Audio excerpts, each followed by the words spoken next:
interesting day. Here we are again. Right? It doesn't seem like this is ending anytime soon. No. Fool me once, accidental balloon, shame on you. Fool me twice, I don't know. Yeah. All right, so what's the latest? What's the latest? Nick? Let's see. I know that the DoD seems to have confirmed that there is an unidentified flying object. And just for everybody in the audience that doesn't know what that means, that doesn't mean it's a little green space alien. That just means it's literally what it sounds like, an unidentified flying object. So, hang on one second.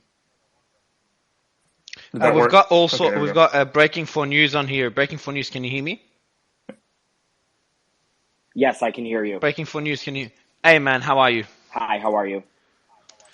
You've been covering the story earlier. We've been talking on whether we should start a space or not. What's the latest now that convinced you like we've got to start a space urgently? What's the latest that you have? So this has obviously been a very important 24 hours. We had two separate unidentified objects that have been downed, one off the coast of Alaska Friday afternoon, and one about 3 hours ago in a coordinated effort by the Canadian government and the American military to down a second object over Canada. Now, what we do know about these objects that are different from the balloon project that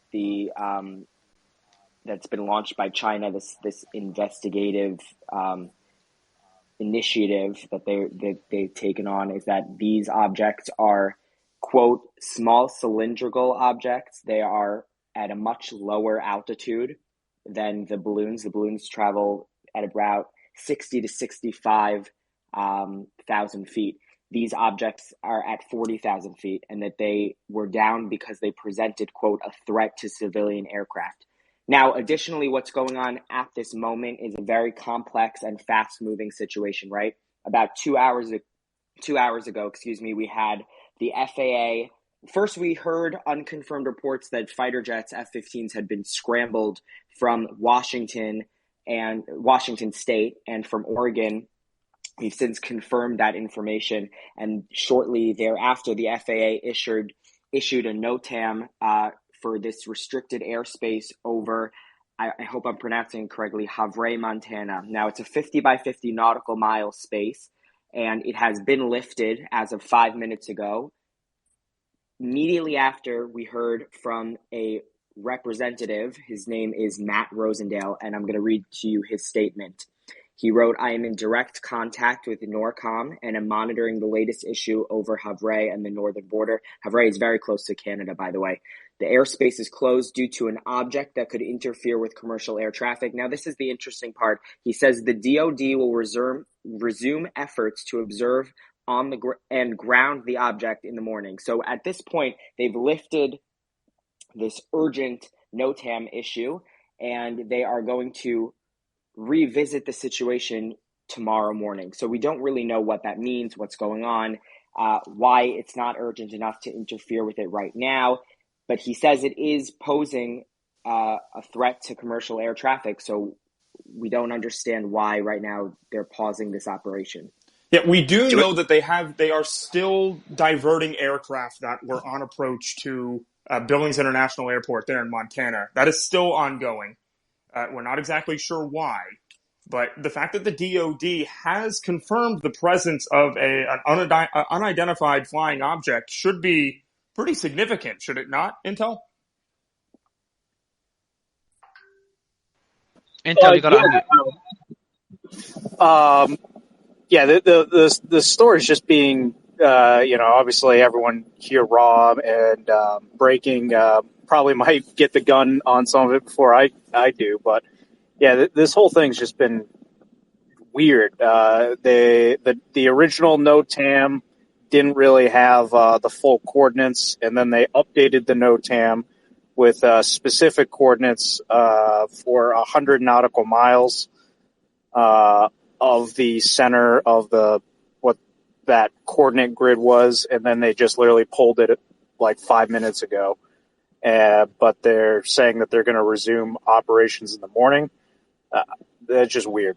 What do we know about But that? they did, and then the F-15s that were scrambled. I'll check, see if there's any update on that. But I don't think the F-15s have turned around yet. So I'm not really sure what's going on. Yeah, well, we also know that they sent out KC-135 Strato tankers, and I'm sure you're pretty familiar with those. And we are trying to bring more military folks in here as well that can probably give us a little bit more insight on this. But it does seem that one of those Strato tankers was circling the area where that TFR was actually in place.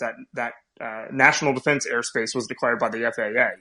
So what would that tell you? They're used to typically refuel military aircraft such as fighter jets, correct? Yeah, and they can also refuel drones as well. It looks like the Strato tanker is leaving the area, going west. So, yeah. But what would it tell you? Actually, let's go to Breaking 4 first because he seems to have his hand up. Let's get an update from you. Go ahead, Breaking. I just wanted to make the point really quickly about how we found out about these two objects, right? It wasn't forthcoming from the administration. It was the end of a press briefing that occurred yesterday, and John Kirby was kind of wrapping up his statements, and he got a question from the press, and it was sort of like, is something going on in Alaska? And let's be clear, John Kirby is the press secretary for the Pentagon. So go ahead. He's no longer the Pentagon press secretary. He's actually moved to the White House as an additional resource. I'm going to find his exact position, but it's been a recent switch. But basically, he then pulled out this pre-written statement and said, yes, now that you're asking me about this, I'll kind of tell you that at 1:45, we kind of just shot down something. So it's a little weird. It's a little suspicious that that's going on. And I'm just going to make that point of how this all unfolded. We don't know if the administration would have been forthcoming if they weren't asked about it. We have no idea. We tried to contact our sources and we didn't get back in time for this space. But an additional piece of information from CNN shows that the pilots of the jets were conflicting. In some of them reported that it interfered with their sensors, these objects. Some of them said that they had no identifiable propulsion of the object and couldn't explain how it was staying in the air. So something is certainly occurring, and we don't know, obviously, if this third situation that has been put on pause over Montana is related, but it definitely seems that all three of these incidences are connected given the time frame. And but they are being clearly separated at this point from all officials, both military and Biden administration, from the Chinese balloon program and the balloon that was shot down last week. Got it. All right. So okay, Aaron, jump in. I'll let you jump in first, and then I'll go to Intel.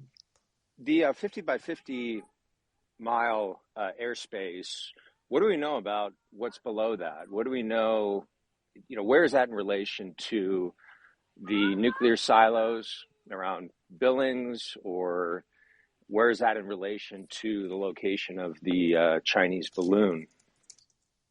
I'm about to actually post that in the pinned tweet there. But if Breaking knows the information on that, or if Intel knows, then hopefully we get an answer from them. Yeah. So in relation to the nuke side of the question, I did make a tweet on that. So the closest nukes would be approximately between 90 and 131 miles west, southwest, and south of the NOTAM. So, I mean, it's kind of far, but at the same time, I mean, pretty close. But yeah, the fields, the missile silo fields of Montana, the extreme outer edge of that is between 90 and 131 miles. In terms of what's directly below this town, I would have to take a few minutes to look around. Do we know anything about directionality of movement of this object? Presumably it didn't fall from outer space into that 50-mile radius. So 90 to 130 miles doesn't seem terribly far from a critical site if the thing is moving when we intercepted it. Yeah. I want to go upward. Just quickly, Nick. I'll let you come up with tweets and do a bit of work in the background. I'll take over for a bit. Upwards. First time you're on stage. Anything to add before I ask a few questions? Upward news. Sure, yes. So the Senator John Tester just tweeted, "I am aware of the object in Montana airspace and remain in close contact with senior DoD and administration officials. I'm closely monitoring the situation and am receiving regular updates. I'll continue to demand answers for the American public." So it seems like the senator himself isn't exactly sure of what is going on, but it is nice to see that some Montana officials are recognizing the situation and the seriousness of it. So just to get a good understanding and overview of everything, Rose Alerts, breaking for news. You guys, by the way, Upward, appreciate that, and thanks for joining us on stage. Just followed you as well. Joa, you're a regular on stage, that's why I sent you through the invite. If you got any updates at all, please do unmute and add them. Otherwise, just give an overview for the audience. Rose Alerts, breaking for news. Please correct me if I'm wrong, because there's just too many flying objects. I'm losing track. So we got the first one that started a few weeks ago that was shot down in the US. That was the first balloon that was shot down. Then we had another one shot down in Alaska. It wasn't a balloon, but it was an unidentified object. That was a couple of days ago. And now we have one in Canada that was shot down and another one spotted again in Alaska. Did I get that right? Is there 4 in total? 1 balloon and 3 unidentified objects. Rosalis, you want to take that one? Yes, I would say that is mostly correct. This current one is currently unknown. It could be a UFO or unknown object, or it could be another Chinese spy balloon. We don't really know yet, but what you said so far is so far correct. So what do we know about? So what do we know about the? So we know about the first one was a balloon. We know a lot about this. We have videos, we have photos, and that was all over the news. And I think we did a space about it. yes, Then we had the second one in Alaska. When was that exactly? Do you remember? that was a few days ago, and they were reporting the known object was silverish and cylindrical with like a size of a small car, so that was shot down. And then today they just shot another unknown object over Alaska, or not over Alaska, but in the Canada area. So yes, just nuts so far. Okay, and I want to go quickly to, I've just got Avgi here, and I know breaking for news. You wanted to add anything to what Rosa Lurst mentioned before I go to Avgi, who's, I hope I'm spelling out the name, pronouncing the name correctly, who's an air traffic controller. Yeah, Go ahead, Nick. let me ask you real quick, Jake, because you were tweeting about earlier that there were F-15s that were possibly scrambled out of Seattle. And then you also mentioned those, as we actually mentioned like a few minutes ago here, about KC-135 Stratotankers. That seem to be making their way toward Montana. Do we know where those F-15s went? Could they have possibly gone to that area? Yeah, so Jake, the that was F-15s for Jake, actually. You mean Rose Alerts, or who exactly? Who's using him? Nick? No, I was trying to go to AV Geek Jake. Oh, Jake. Oh, shit, yeah, air traffic so controller, this, Jake. Hey, yes. Jake, how are you, man? Yes, I'm good. How are you doing? Good, man. Good. Yeah, Hey, sorry, not sure if so you heard those, Nick's question.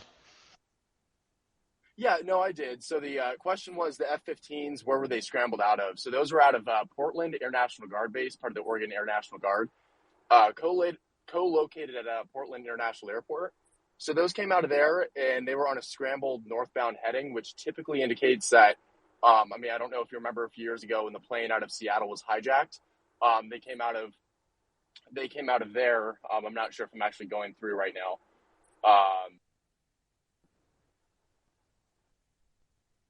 now. Did we? You're dropping out. Yeah, I think he's dropping out, Jake. Yeah. So I'll just get the team to DM him and let him know that he dropped out. I wanted to go quickly before you ask a question, Jake. Jake, are you back with us? Hey, yeah, can you guys hear me? Yeah, he's just muted. Yeah, you're back now. I think you're choppy. I think you're on the way. You're in a car or something. Yes, I am, and that's the wonderful part of the Pacific Northwest, isn't it? So, anyways, those good.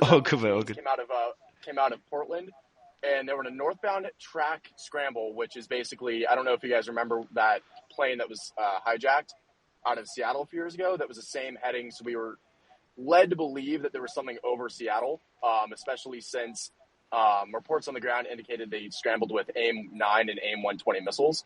And then about 30 minutes after that, we noticed KC-135s out of Fairchild were scrambled, and they were on a southwestbound heading towards the Portland area, and then they turned eastbound towards where this area where the NOTAM and the TFR was over Montana. Nick, did you have any further questions for Jake? Nope, I'm doing background Just stuff, bringing up so some. hang tight for give me like 3 minutes. Me too, man. Me too. We got a captain here that's gonna be joining us. Let me just send him an invite. Burns, Jet. So all the breaking news guys on stage, feel free to jump in anytime if you've got any updates. By the way, I think this is your first time on stage. Upward News. If there's breaking news, just feel free to jump in. I want to go back. Catherine's with us as well, and I've sent you an invite for Captain Osint. I've sent you through an invite. As a commercial pilot, I'd love your thoughts on the UFOs that we're seeing and why the airspace was closed, in your opinion. So I've just sent you through an invite to come up. Okay. I do want to go quickly to Rose alerts and breaking for news, guys. Just to go back, the back and forth we were having earlier. Again, Nick, if you got breaking news, just jump in. We talked about the Chinese balloon. We talked about the UFO in Alaska. Then can you tell us exactly what we saw today? Initially, we got Captain here, Captain Osint on stage. I'll give you the mic in a bit, Captain. But I want to go to breaking for news. Question there, man.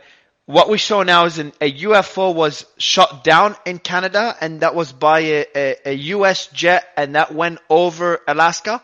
And now we're seeing yet another UFO. Am I on the right track? Because I got woken up for this shit. Yes. Yeah, you are on the right track. Jesus. Sorry, Roz. No, you're good. Yes, you are correct. So, today, Alaska, well, not Alaska. Alaska was a couple days ago. Today, NORAD from Canada shot down a UFO. I just call it a UFO. And then today we're dealing with this situation. So it's kind of nuts, in my opinion. Okay, so the one that was shot down in Canada was shot down by the Canadian Air Force, NORAD. No, it was shot down by the U.S. Air Force.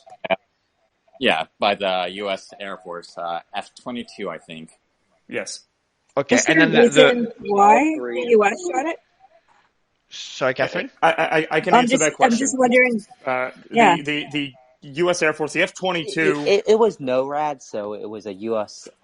Air Force fighter jet, and F-22, so U.S. patrols as well up there. Just lifted. Right.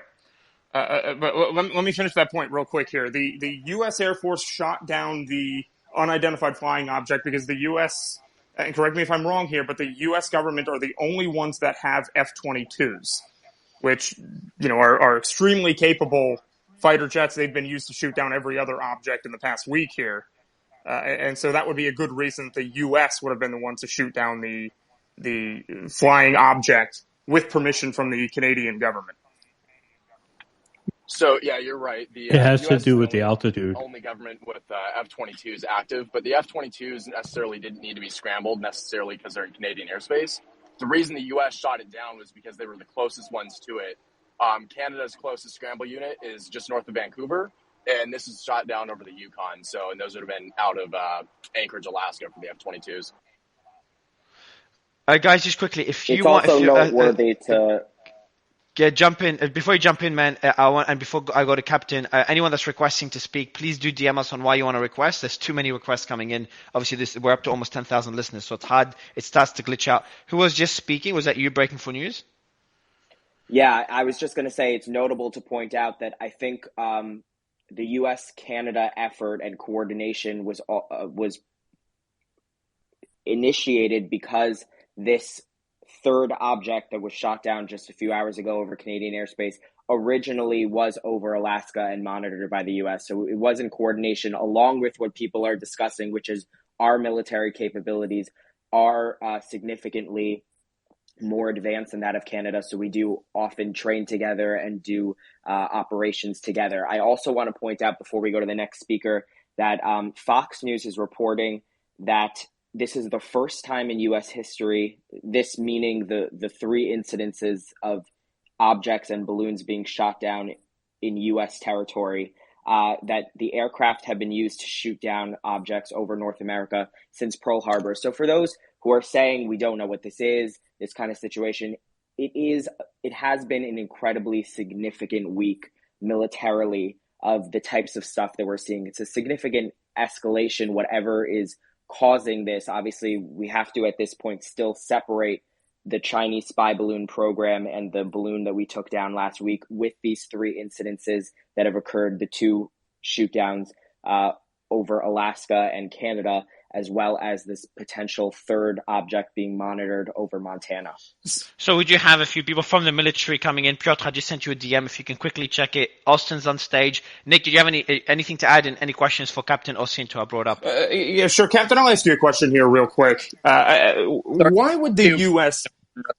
Oh, sorry, just to jump in real quick. Billings Logan International Airport and Harvey City in Montana have just reopened and coming to commercial flights. So it seems like they're open now. Well, the reason for that seems to be, and this is merely speculation at this point, but the fact that the U.S. government, the Department of Defense, has confirmed the fact that there is an unidentified flying object over Montana, and that they're going to, quote, resume operations in the morning when it comes to that, does seem to confirm that they might be allowing this object to take a similar track to the balloon, no?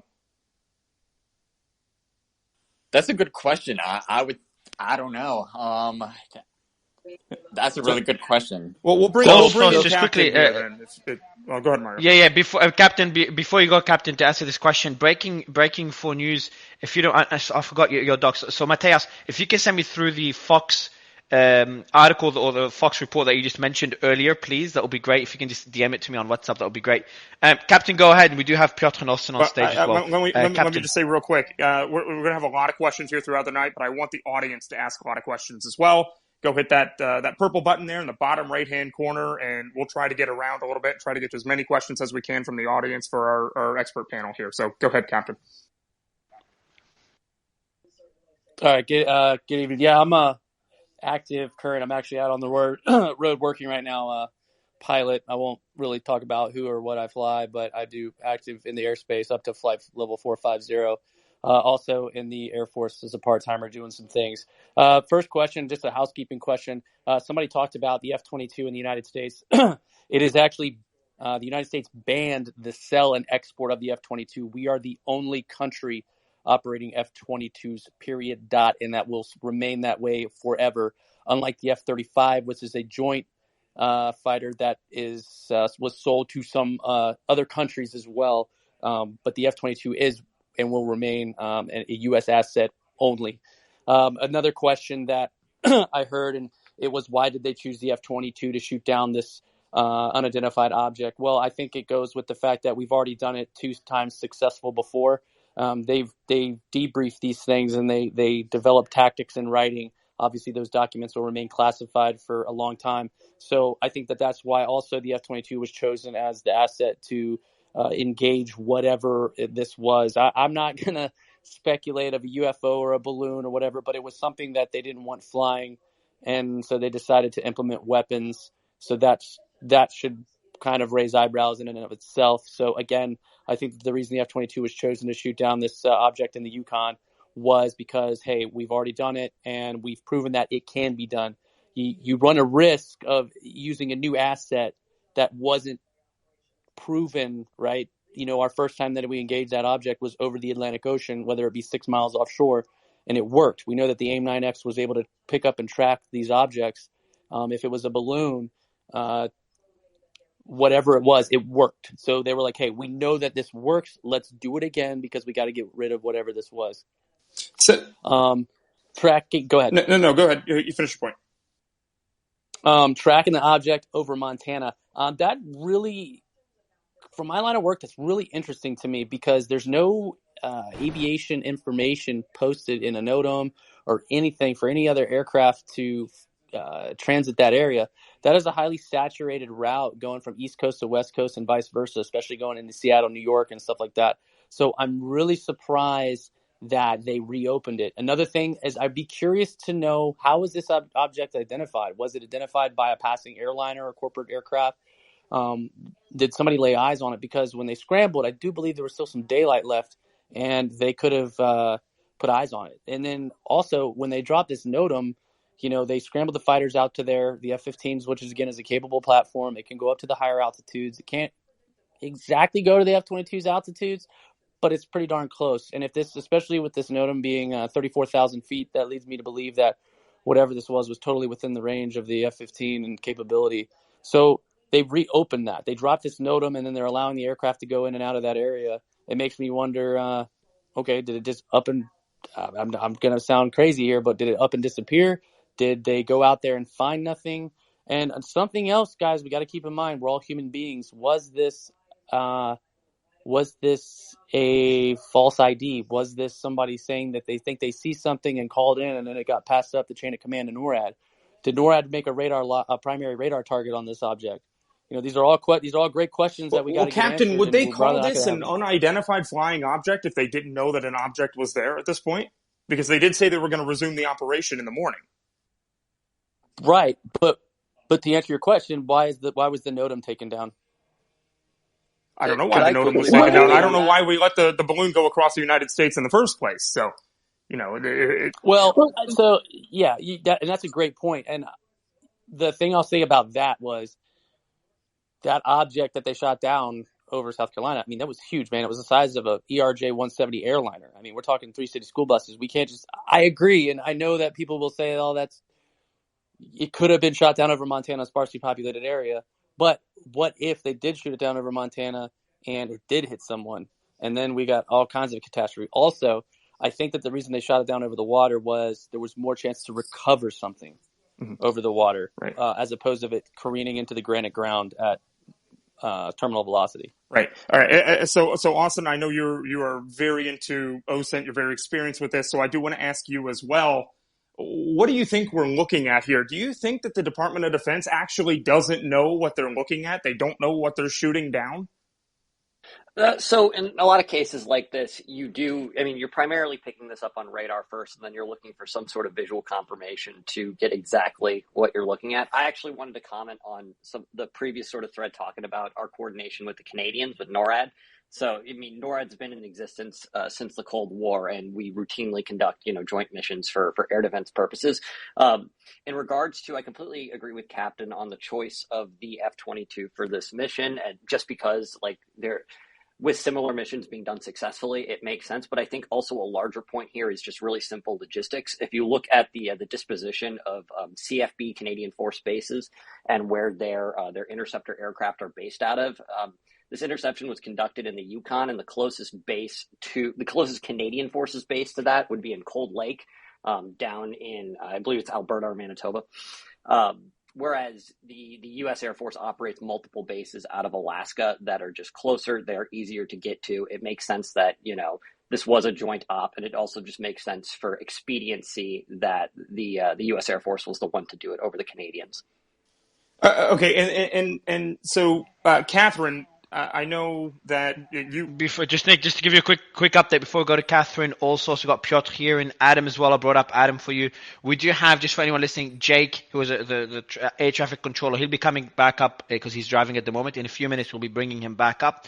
We do have a few military officials as well that we're chatting to and ex-military officials that will be coming up shortly as well. Nick, just thought I'd update you in the meantime, but go ahead, man. Awesome. Catherine, I just want to bring you in here real quick because Austin did mention how the Canadian government was involved with this and talking about why the U.S. would actually come in and do this rather than the Canadian government. That's been a huge question that I have gotten because I've been keeping updates on my Twitter all day long on this.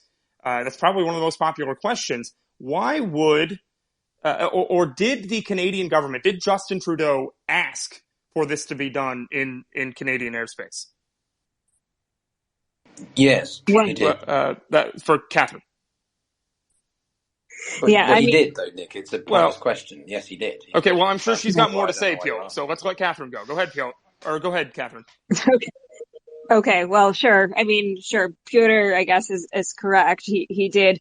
But, the cooperation between the U.S. and Canada is strong. But what I did find sort of interesting, and I guess that was part of my question to some of the people we have on stage who have some expertise in this, is that it didn't take long for this to happen, right? So, compared to what it seemed like a much more decisive action compared to what was going on with the sort of the balloon in the U.S. So I find that kind of curious that this happened as soon as it sort of reached Canada. It was a very quick, decisive action.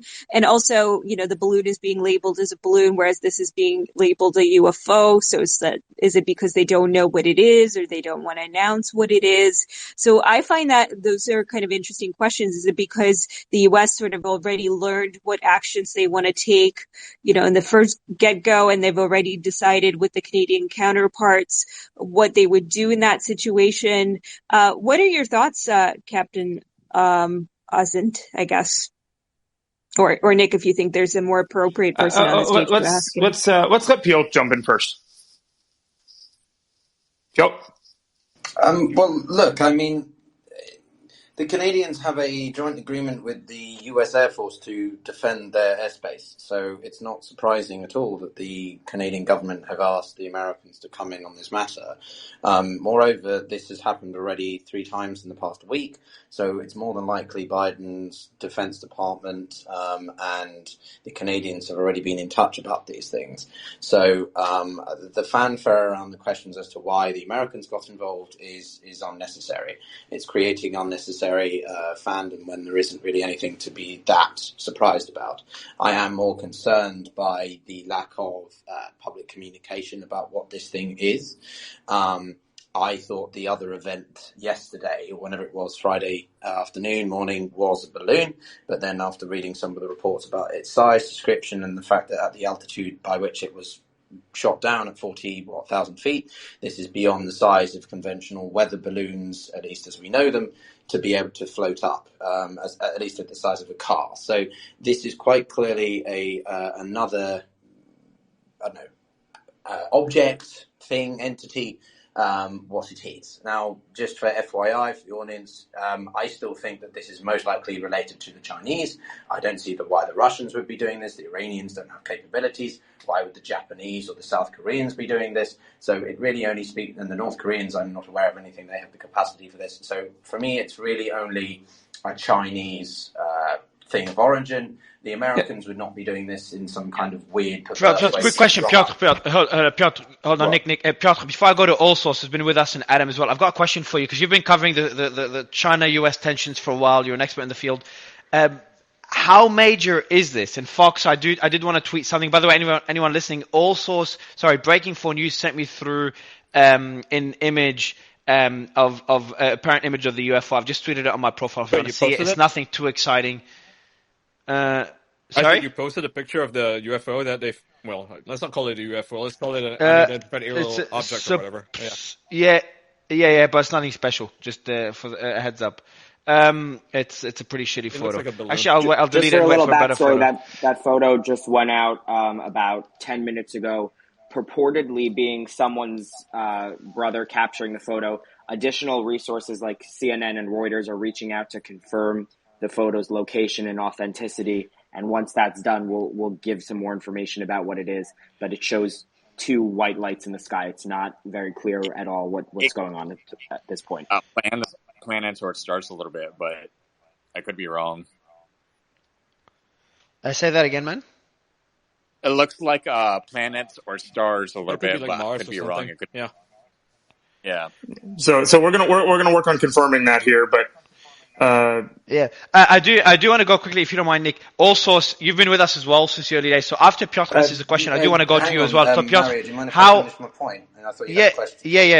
It's the question I have for you, Piotr, is how serious is this? And I do want to refer to a quote that Fox News and I think All Source, also Breaking 4 News, or Rosalo sent me this. Fox quotes the following, and I'm going to read it out. This is the first time in U.S. history that aircrafts have been shot down over North America since Pearl Harbor. So we'd love to get your thoughts on this, Piotr. Well, we have no confirmation. Okay, number one, Fox is an entertainment news source, not a verified news network. Fun fact. So they're going to be slightly sensationalist when they portray the information. Second, this is no confirmation that this is an aircraft. It's just a orbiting object. Therefore, we don't necessarily mean if this was an actual aircraft, so a Chinese aerial thing that was going up against an F-22 Raptor or whatever it was that shot it down, that's a significant cause for concern.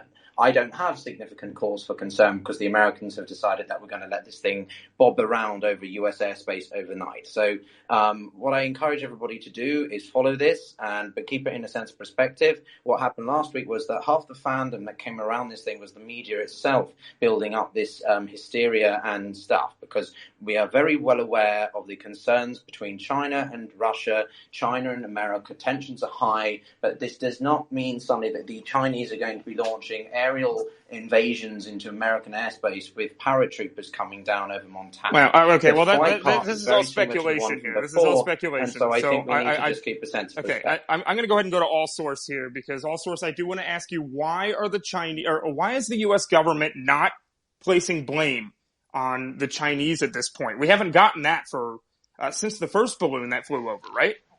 And by the way, Nick, just FYI, I did bring up Igor, who's been on the producer behind Ukraine on Fire, who's been on the show before. So just give you a heads up that I've just brought him up as well. Okay. Go ahead, Alsos. Yeah, so look, I think one of the things that we have to acknowledge is, and I'm going to bring up 2 points. One about your question, Nick, right now, and then the second one about the U.S.-Canadian, right? Why did the U.S. shoot down? So one, look, the term, and I think to Ian's point, right, what do we call this? UFOs, like the term the DoD utilizes is unknown, unmanned, or I think it's unknown aerial phenomenon, UAPs, right? But for everybody else, it's UFOs. Like, those have been occurring for a very long time. I think what happened is because of the Chinese spy balloon, there has been a lesson learned within the Defense Department and this administration, which would probably carry on, that from now on, any UAP that violates U.S. airspace will be shot down.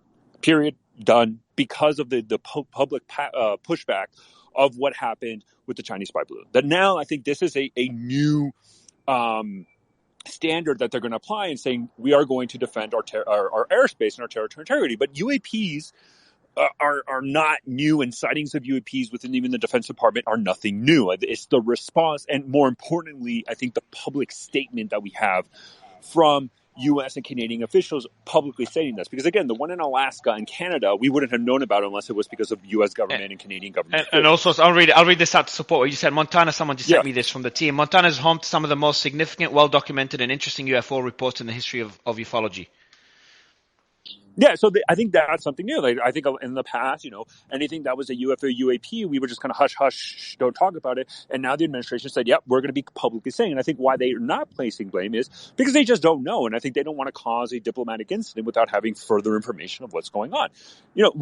This can be a million of things. I mean, I think there's also notions like, this could have been just a commercial entity, and this thing has just floated around, and nobody really knows. And the NORAD detected it's like, all right, we're going to shoot it down, right? And maybe there's going to be new regulations to control it, right? One of the explosions we've seen in the last 10 years and 5 years really is just the commercialization of drones and how a lot of private citizens are also going into space. I mean, we've all seen the YouTube videos of just normal citizens that 10, 20, 30 years ago would have been absolutely insane and just become more and more and more prevalent. So again, I think that's why we just have to step back. Now, Nick, to your question about the U.S.-Canadian, right? So what's very important, and I think Austin hit this, right? So the commander of NORAD is dual-hatted as also the commander of U.S. NORTHCOM, right? U.S. Northern Command is also the commander of NORAD. NORAD, as everybody knows, is a bilateral agreement between the U.S. and Canada saying we are here committed to defend each other's airspace no matter what, right? What I think people need to understand and recognize is that U.S. military relations with what the term is we use is called the Five Eye Partners. Five Eyes, that is U.S., Canada, UK, Australia, and New Zealand. Even from a military standpoint, that's just talking about intelligence, but from a military standpoint, we are very integrated, right? And it's very common for U.S. military officials, especially in commands and in command headquarters, to have as their superior officer a British, a Canadian, Australian, or New Zealand military officer that serves in your immediate chain of command. Right? There is a deep level of integration between U.S. and Canadian, U.S., UK, and all those Five Eye partners, very integrated, right? And if you talk about NORAD, we have 50 plus years of integration in the defense of airspace. I believe the deputy commander of NORAD, right, the second in command, I believe is always a Canadian, right? The first is a U.S., and then the second is a Canadian officer, right? So people need to acknowledge that in many incidents in military terms, when we're talking about Canada, the UK, and U.S., Australia, New Zealand, there's such a deep integration that, and it's only going to get more and more and more integrated, right? That is in many ways that we all operate very similar, even more so than the term I think we all used to NATO. So I think that is why the Canadians, and I think Austin brought up a good point, hey, the F-22s out of Alaska were closer, they're going to intercept it. If there's a threat to the U.S. and it goes into Canadian airspace first, the Canadians are going to shoot it down because in NORAD we share a lot of information with the Canadian U.S. It's a single command with both militaries, and our Defense Department and their Ministry of Defense just talked extensively together. Okay, so let me ask Adam a question real quick. And all source, I'm going to bring you back in about 15 times here in the next half hour. But Adam, I want. Oh, Nick, I told Mario I'm going to be Yeah, all good. I'll DM him. I'll DM him. All good, bro. I'm at a birthday All party, good. All but good. I'll be jumping in and out. Perfect. All good, man. I'll let him know. Yeah, go ahead, Nick. Yeah. Adam, I want to know a little bit about, because you are you're a Marine Corps veteran, and you have worked for various government agencies as well. Why do you think the U.S. is being so quiet about these aircrafts, these unidentified aircrafts? Do we not really know what's going on here? Why are we not blaming the Chinese? Well, hold on, the microphone's not working. There it is. To the point of somebody brought up earlier is that you don't want to force a diplomatic incident when you don't need to have one, right? You know, these it's not like these like the balloon, for example, that we were tracking for those several days that was shot down outside of Myrtle Beach, South Carolina, was having markings that said, this is a property of the Chinese government. It wasn't where they didn't have markings necessarily on it. So, like, when you start seeing these, especially if these are spy balloons, they're not going to be announced of whose possession they belong to, what are they doing, and so it requires investigation. But I really want to point to something else that was brought up earlier, which was the frequency of these things being detected now. And I'm going to throw up in the Jumbotron real quick, but Alex Horton with Washington Post actually brought up, wrote something about this today about how it's believed that NORAD has changed their methodology when it comes to detecting objects in the air, where they've actually basically are going after anything that's the size of a Volkswagen, basically.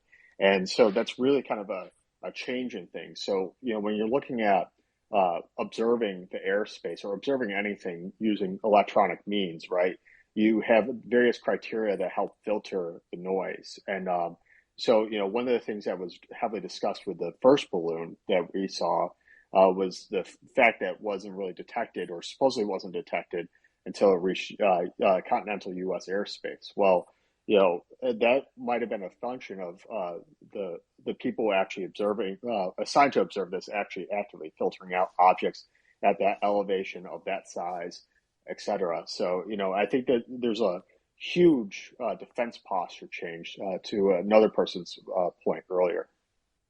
Yeah. Igor, I'll welcome you back real quick, and then I definitely want to go to Austin. But Igor, what are your thoughts on the situation? And I'm sure I'll have some follow-ups for you. Yeah, first of all, that we have an ongoing active military action in Europe, and that balloon situation, I believe, triggered our level of attentions from unidentified objects flying in United States airspace, and after that change in the posture, plus the media and agreed of some kind of sensationalism, and that's altogether producing this kind of effect.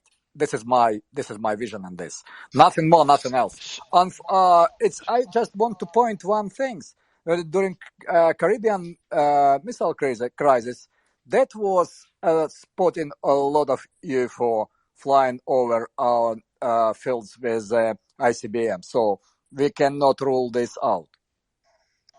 I do want to add one thing to what Igor said. So Joa Santos, who was on stage earlier, who's a regular on the stage, he sent me an NPR.org article, and there's an increasing number of UFOs throughout 2022. So I haven't read the article, but this is the heading by NPR. The Pentagon got hundreds of new reports of UFOs in 2022. The government report says, which is well above average. Mario, so just wanted to mention that. Look completely understandable. If somebody watching us, and if that entities have higher conscience than ours, so they will be very worried now, because we inch into the thermonuclear World War III. This is why. If that's really UFO trying to intervene, so we're in a good hands. But I believe in media. I believe media explanation. Sorry, thanks, Igor. Go ahead, Rosalet. Yeah, go ahead, Rosalet. From BNO Newsfighter just investigated a radar anomaly over North Montana, but nothing was found, NORAD says.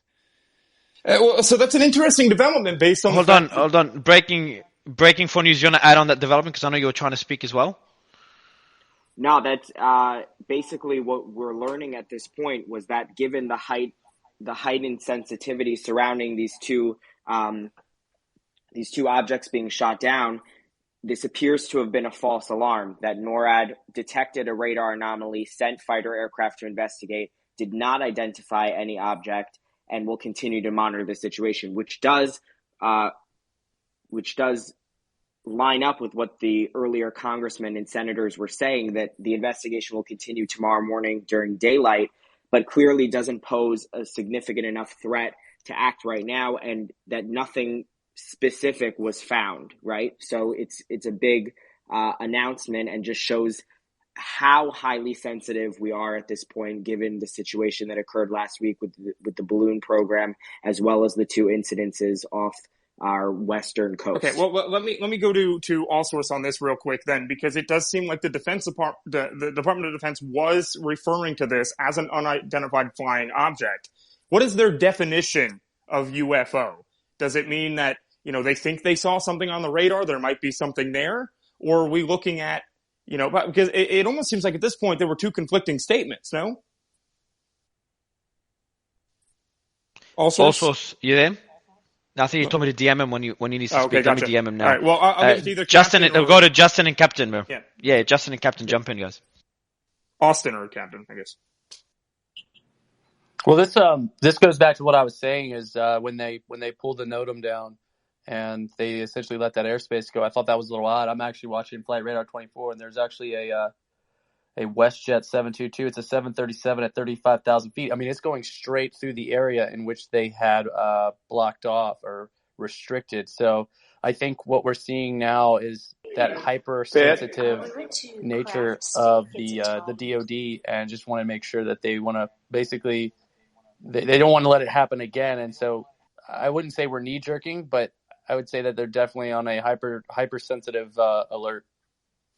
But why at this point would they come through and say that we're gonna start investigating again in the morning? Clearly, they're not very sure on what they're telling us, right? Well, it's funny you say that, because I saw a tweet momentarily ago that radar anomaly was picked up by a weather radar in that area. Something was reflecting back. I'm not a specialist at radar returns and signals, but there was something to be said with that. And I saw that tweet about it. I'll see if I can find it. Yeah, we're trying to... Go ahead, Rosalind. Yeah, so I was looking at my radar drop. It's a CC drop. They use it for tornadoes, for debris signatures, and I'll probably post about it on my page shortly, or if you can find a post. So there was a giant line of unknown debris going across, so I would think the radar picked up that, so I don't know. What are the odds that it reached, that it was discovered actually before it reached Canada, but they've decided to shoot it down in Canada due to various reasons, including maybe, positioning. And also, I think we seem to, think that it is Chinese, but is it because we're so diligent now and we know that the previous ones came from China? Could it be something else? Well, just to be clear, Catherine is referring to the object that was shot down over Canada today, not the object that we're talking about in Montana. So, sorry, yes, the object in Canada. So, as a Canadian, I'm more hyper-focused. Of course. At the moment. Sure. Okay, so I guess we'll go ahead and toss that to Adam real quick. So why I was going to ask for clarification on the question. Are you asking why they chose to shoot it down over Canada, or? Well, I'm wondering, because it makes it sound like the reporting makes it sound as if the object was discovered when it was in Canada, but could it have been flying over the U.S.? They discovered it over the U.S. and shot it down in Canada? Catherine, they have confirmed that it did overfly Alaska yesterday, and it was actually identified in U.S. airspace yesterday, even though that we shot down another one of these objects in Alaska I yesterday. brought in, and by the way, Nick, I just brought in Jake again, who could probably give us more context on this. He's got a good connection now. I can't see him, but yeah, I've just sent him an invite. He just DM'd us. He's ready to come back up. Okay. Austin, go ahead, man. No, and I'll say okay. Well, so we go just ahead, got something from the Nick. Canadian Defense Minister. It seems that the object shot down over Canadian territory posed reasonable threat to civilian aviation. It's a similar thing that we heard about the one that was shot down in Alaska yesterday. So it gives us hopefully a little bit more context that this object may have been a lot more. It may have been very similar. Jake is on stage as well, Nick. Yep. I know you had some questions for him. Sure. Jake. All right. So I don't know if you just heard that. I don't know. Did you listen to the press conference with the Canadian Defense Minister by chance? No, I didn't get a chance to for that press conference. All right. Well, it does seem that she has not confirmed the altitude that this object was flying at. Obviously, we know the one yesterday was shot down in Alaska was 40,000 feet. This one was allowed to overfly Alaska for some reason, but it does seem that the description that the DoD gave about the object in Alaska that they shot down is the same, very similar to this one that we just found in Canada today and shot down. So what are we looking at here? And then and Nick, they're not similar. This question goes to you and Mateus. This is not similar to the balloon, is it? The description that we have so far. No, it's not the same. Yeah, I just wanted to clarify. I did watch portions of the Canadian Defense speech, and she did confirm that this second object that was downed this afternoon was in fact traveling at around 40,000 feet. The U.S. was more specific, saying 40,000 feet. Canada said around 40,000 feet. That's one, so that we can confirm that information and those similarities, as well as the description of the object itself being almost identical to what was downed off the coast of Alaska on Friday afternoon. Mario, remind me of the second part of your question that you were asking. No, I was just comparing them to the balloon the balloon that was initially spotted in the U.S. The UFOs that were shot down in Alaska, now in Canada, they don't fit that description, do they? They certainly don't. I mean, size-wise, these are being compared to the size of a small car. We understand that just the payload of the balloon that was downed was the size of approximately 3 buses, and then the balloon itself was much larger. So what do you think? The question to you and others, like from what we know about these UFOs, because UFO sightings are relatively common, for them to be shot down now and that sense of urgency that we have, is that the US or US and Canada just being too sensitive after the Chinese balloons, or is it, because we just don't know what they are, we don't have any clarity, or is there something we don't know? Mario, I know you did a space earlier on this. Yeah, Mario, why is the Biden administration that promised to be the most transparent administration the United States government's ever had not coming out telling the American people exactly what it is? Why can't we have a president that tells us what it is? Exactly. It's because Austin, you were jumping in? It's because the DoD is actively working to assess what it is. That's the reason why. You don't think they know what it is? They went up there. They went up there and shot something down. They didn't know what it was.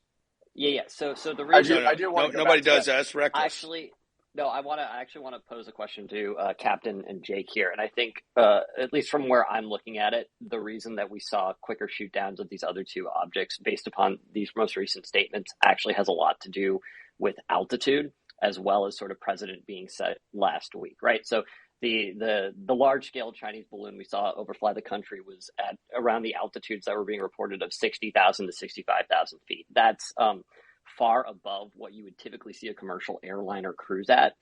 Commercial airliners, to my understanding, typically cruise anywhere from 33,000 to 44,000 feet. And both of these incidents, the one over Alaska and the one over the Yukon in Canada, were at those altitudes. So those, to my understanding, would pose a more sort of exigent threat to commercial air traffic. Yeah, the 60,000 foot ones are definitely not a threat to civilian aviation. The highest flying aircrafts, as far as civilian aviation go, are your Gulfstream G650s and Global expresses, which typically have about 51,000, 53,000 feet at the max. And that's a very rare occurrence, but they are certified to go up there. On average, you're talking from about 45 down to about 35 is the high saturated areas of air traffic. So, but I think Mr. Cardone is correct in that, you don't just shoot something you don't know what it is, right? Like you wouldn't pull a gun out and shoot a bush that's moving, right? It comes down to the same thing. So I think we know what it is, but maybe due to I'm just going to kind of back up the DOD on this and say that due to the remoteness of both of where these things were brought down, is communication might be a little limited. we do have breaking news here from Breaking 4. If you want to jump in and kind of give us it does look like there are a lot of the government is even it's contradicting themselves. If you want to come in, Breaking 4, this is kind of big. Yeah, basically what we're seeing right now is conflicting reports from the members of Congress, the lawmakers in Montana, and they're reporting based on the briefings they received from officials versus what we're hearing right now, which is that this was a false alarm and the jets were dispatched as a precaution and discovered no such object to be seen. So someone quoted that Fox News just hosted one of the congressmen that we're discussing, and he confirmed that there was, in fact, this object that he was being reported on. And now we don't know why they've retracted that statement and put out a clarification saying that it was, in fact, a false alarm. So these stories move quickly. So Breaking 4 News, hold on. Matthias, quick question. Just try to get an understanding. Go ahead, Grant. I'd like to ask the captain, how many times have you flown commercial above 41,000 feet?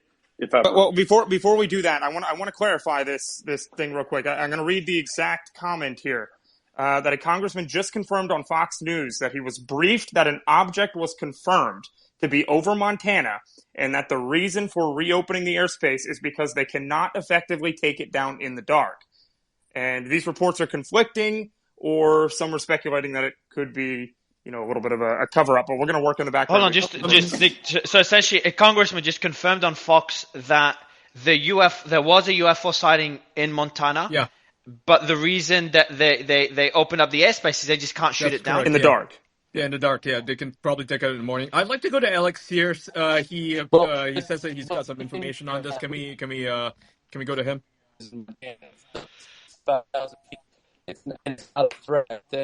Captain, your mic is... Captain, yeah. Yeah, let's go to Alex. Yeah, here. Alex. Yeah, I'd like to go to him because he's got information. Well, I don't have anything like breaking on this subject, but I do just want to kind of provide a little bit of historical context to this. We're obviously dealing with a couple of different things here. Of course, there's the Chinese balloon that flew over the mainland United States and was shot down off the coast of North Carolina. And then we have the incident on Friday where we shot down something over Alaska. Now we may or may not have something over Montana. But specifically with the incident over Alaska yesterday, and also potentially with the incident tonight over Montana, there is some historical precedence with this. And I know it's kind of laughed at, UFOs, haha. But I did quite a bit of reporting on UFOs. And this is somewhat reminiscent of something called the 2004 Nimitz incident, which was an encounter of something that was described to be very much like the object encountered over Alaska. This was encountered in 2004 off the coast of California by a carrier group, a couple of different fighter squadrons. And the object that was engaged in that encounter sounds a lot like the one that we saw over Alaska, car-sized, metallic.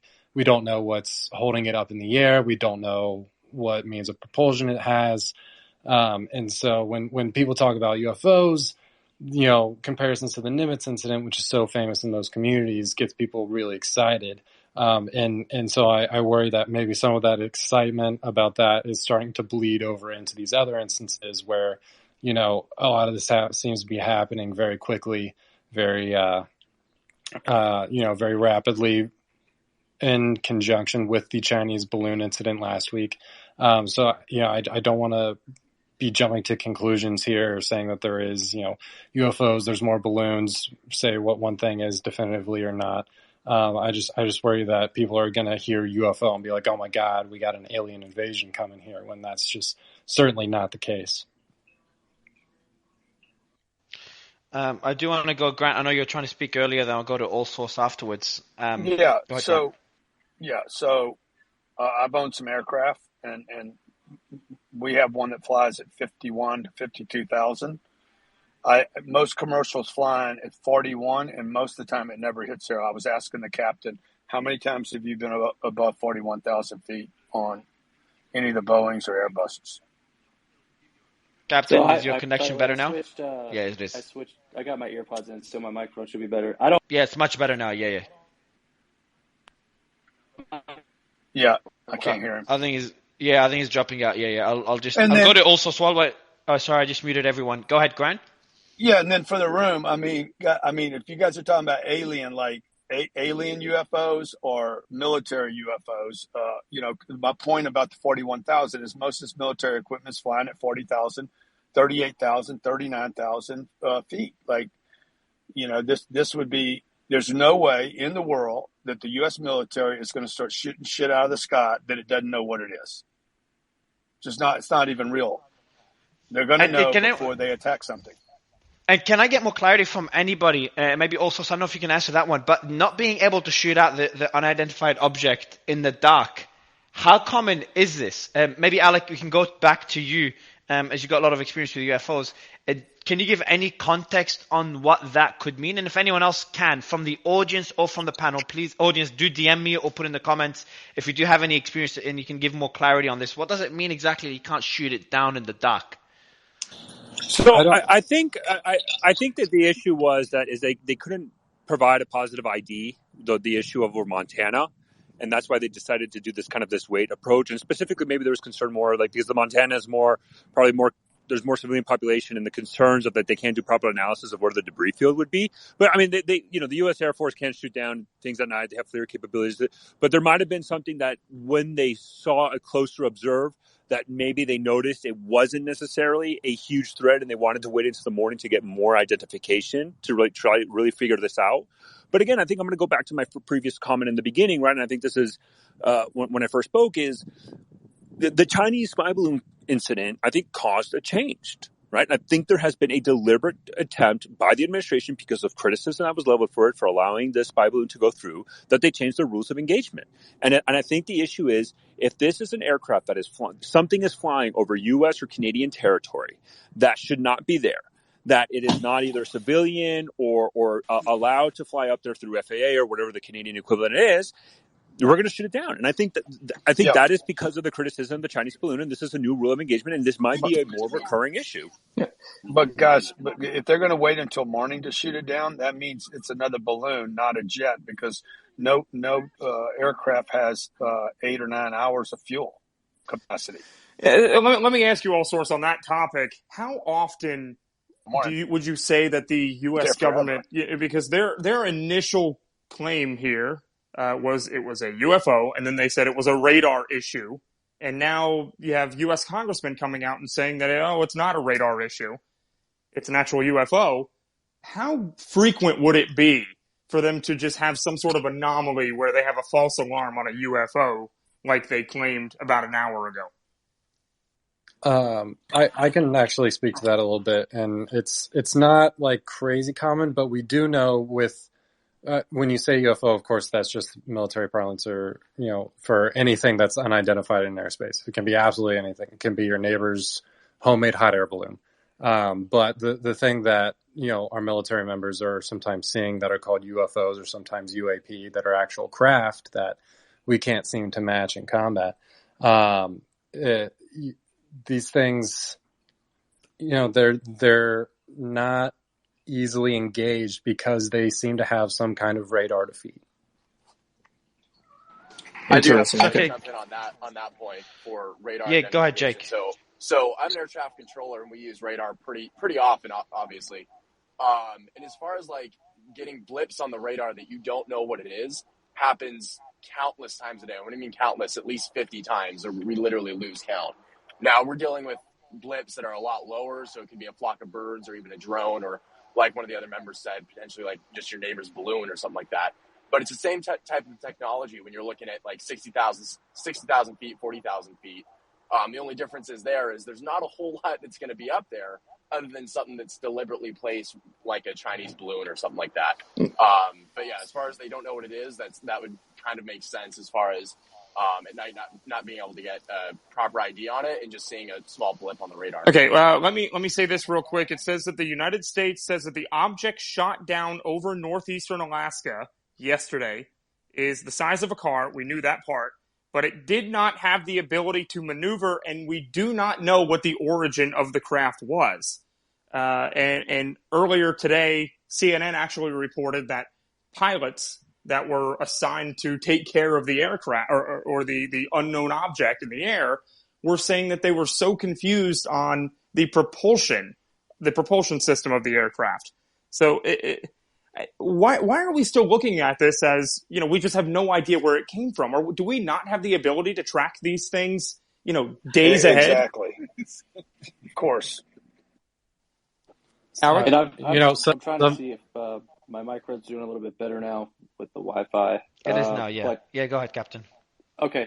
I saw a report that said that the debris field, or the debris from the one shot down in northern Alaska, was, quote, they found a bunch of, quote, tiny pieces, as if it shredded itself. Now, the difference is that AIM-9X probably hit the actual object, unlike where it hit the balloon off of South Carolina. So take that with a grain of salt. If it was broken into 1,000 pieces, AIM-9Xs really don't break stuff into tiny little pieces. It's just made to punch big holes into stuff.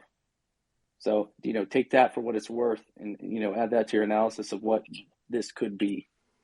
I'm bringing someone that worked at NORAD now, Nick, so I'll go to you as soon as he comes up so you can ask him the same questions. But just to confirm for anyone listening, because I do get people DMing me, can you reconfirm, Nick, that we are getting conflicting reports on one side of the one side of the report that it's just a sensor blip in terms of the craft over Montana, but then we've got the congressman who reported that there was an unidentified object over Montana. They just couldn't shoot it down in the dark, and the operation will continue tomorrow morning. Is that correct? So it does seem like originally the Department of Defense had come out and acknowledged the presence of an unidentified flying object.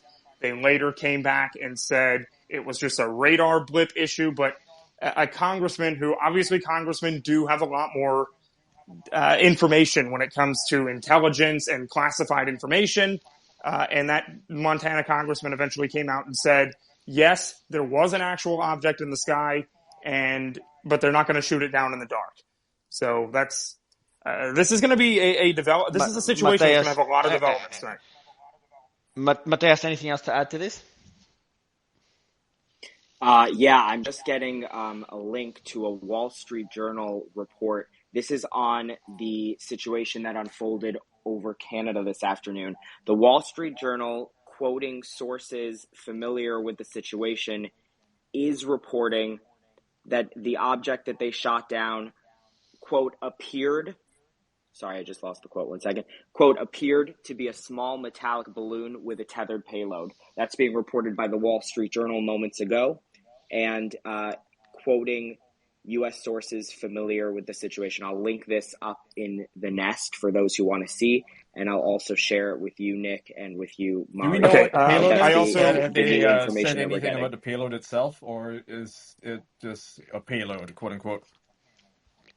The exact quote just mentions a payload. It does not go into specific detail, but we obviously do know the size of this, quote, metallic balloon with a tethered payload is around the size of a small car, as reported by U.S. sources. Okay, let me jump in here real quick. ALX just sent this to me, so shout out to him. I pinned it in the top.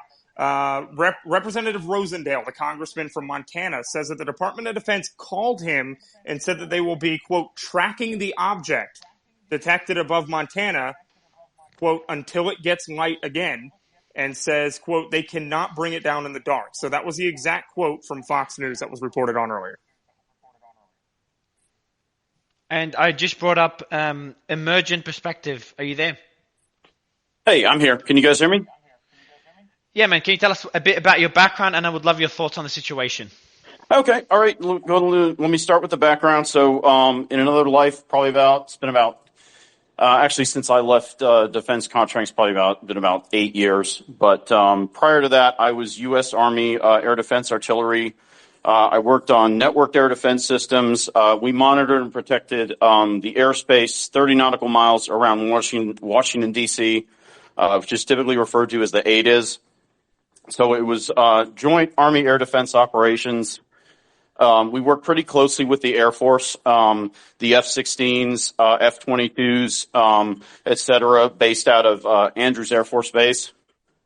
So we actually worked very closely in a peer capacity with the pilots, because often we would get tracks and they would go up and intercept something or identify it, and we would be basically working with them in peers. So our systems were backups to their engagement capabilities. So let me just kind of, oh, by the way, I wanted to make a comment, clear something up, because a bunch of people had noted, well, the reported objects were moving U.S., Canada, and people were questioning what's the authority there. Something a lot of people don't know is that NORAD is actually a binational command. It is both U.S. and Canadian. So NORAD has the authority to issue a shoot-down order for anything in U.S. or Canadian airspace. So that's not an issue. Here's a few specifics. People commented on the unidentified nature of the objects. Something I'll tell you from my experience is any object that enters U.S. airspace that is, quote, unidentified is unlikely to remain so for very long, because there are so many known radar cross-sections that are easily cross-referenced against known airframes, for example. Aircraft typically have transponders. I mean, even unknown things like a flock of geese, for example. A flock of migrating geese can generate a radar cross-section, but it's typically intermittent. It doesn't last very long. And the typical end result of unknown objects or balloons or flocks of geese is somebody is sent up to intercept. Aircraft is dispatched, and they go and they put eyes on it, and they go, well, that's a flock of geese, and end of scenario. So a couple things on commenting on shoot down in terms of how something would be engaged. For them to order a shoot down on an object in U.S. airspace, so you would need positive ID. A couple people pointed that out, and that's absolutely correct. You would need positive ID on what you're looking at. You would need hostile declaration, which means that they have witnessed the object perform a hostile act, or they have ID'd it as something highly likely to perform a hostile act. So that has to be declared, and normally shoot down authority for something is no less than the 2-star level. That's not something a low rank that would not be a decision a low ranking person would be authorized to make. Based on that, they would have to know exactly what it was. Yes, absolutely, because and what the threat level, Because in the event, I mean, let's say they dispatched aircraft to an unknown radar track to identify it, put eyeballs on it, and they say, okay, there's some strange balloon, some strange hovering metallic object. What they would do is typically they'd say, well, is it doing anything hostile? Is it shooting at somebody? Is it setting things on fire? If it's not doing any of that, then they would simply follow a protocol of track and report. What is it? What is it doing? Really, shooting something down is an absolute last resort, only with positive ID. And NORAD's never shot anything down, to my knowledge. Is that right? Probably not. I would say during the time that I was at, probably in the last 20 years, no. There have been some close calls. One rather infamous example, there was a congressman, I forget from which state, who flew into D.C. without filing a flight plan and forgot to turn his transponder on, and they came real close. They were pointing things at him before they ID'd that this was somebody who had. Sorry, what you're saying? Sorry, man. What you're saying is that it's very rare for NORAD to actually shoot anything down. This is a very rare occurrence. Very rare. very, very unlikely that they would just go trigger happy on anything unless they've identified it. When's Mario? No, this is the first time ever. I believe since World War II. I could be wrong. That's what I've over heard. American airspace. This is the first time ever. Yeah. So like since I the said, creation of NORAD, since the creation of NORAD, these are the first incidents where we've had shoot downs. I mean, let me give you. Can I give you guys an example to frame this in real world terms?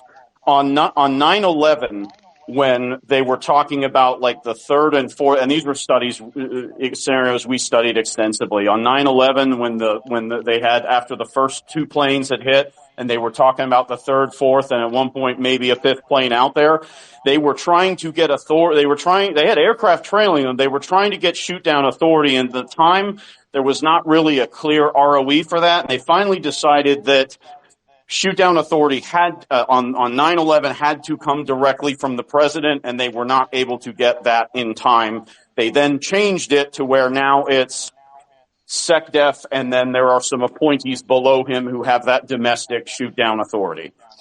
And also, did you hold on? Also, did you just confirm as well what Grant and Emergent mentioned, that this is the first time NORAD has ever engaged? Yeah. I mean, this is the first time, and I think, but again, I'm going to just end up my comment. What I said earlier. I think again, the Chinese spy balloon. I think, and to Emergent's point, I think there was changes of the ROE, right? And NORAD has said, the National Security Council press secretary John Kirby said, we don't know what it was. It was an object. It was not supposed to be there. It was entering U.S. territorial waters, and we shot it down. Right? I think to Emergent's point that the Chinese spy balloon, we're all seeing the common record. They have changed their rules of engagement, and I think now the rules of engagement are, if this is an object that's not supposed to be there, and it's entering our territorial airspace, we're going to shoot it down, because I think they don't want a repeat of the Chinese spy balloon. And I think, unfortunately, and this might be now, are we going too much, right? Are we now being too public about this? Is there's too much discussion? But also, quick question. Yeah. I've got two questions for you. So, Emergent Perspective did mention that for U.S. shoot down, for the shoot down to actually take place, they have to have a positive ID, and they have to identify the flying object to likely be hostile. That's correct. Right. And I think Emergent is 100% correct. But the question I have is, has there been a change of ROE based on the Chinese spy balloon incident to ensure that this has? So basically, you can have a positive ID, right? You can have a positive ID, and your positive ID is this object is none of the U.S., no Canadian, no civilian purpose. It is not supposed to be here.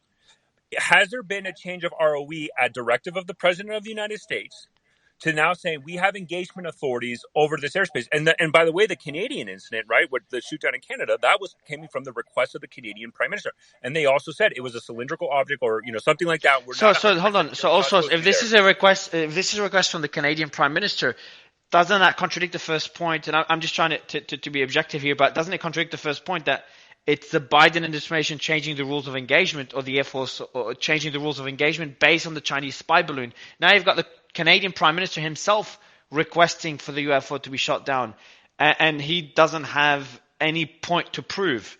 He didn't make any mistakes with the Chinese spy balloon. Does that make sense? No, the Chinese spy balloon went over Canada. That's okay. So he's getting criticism for not shooting it down as well. So you think? So I think I think Emergent's 100% correct. Just as there was changes after 9/11, right? And he mentioned a perfect, delegation. That's what we call in the military, delegation of authorities at a certain level of SecDef, whatever, et cetera, et cetera. And he's right. Generally a lot of these decisions are held at higher commands, and that's why they're generals and commanders and Secretary of Defense and POTUS, because they have higher levels of responsibilities that they can assume.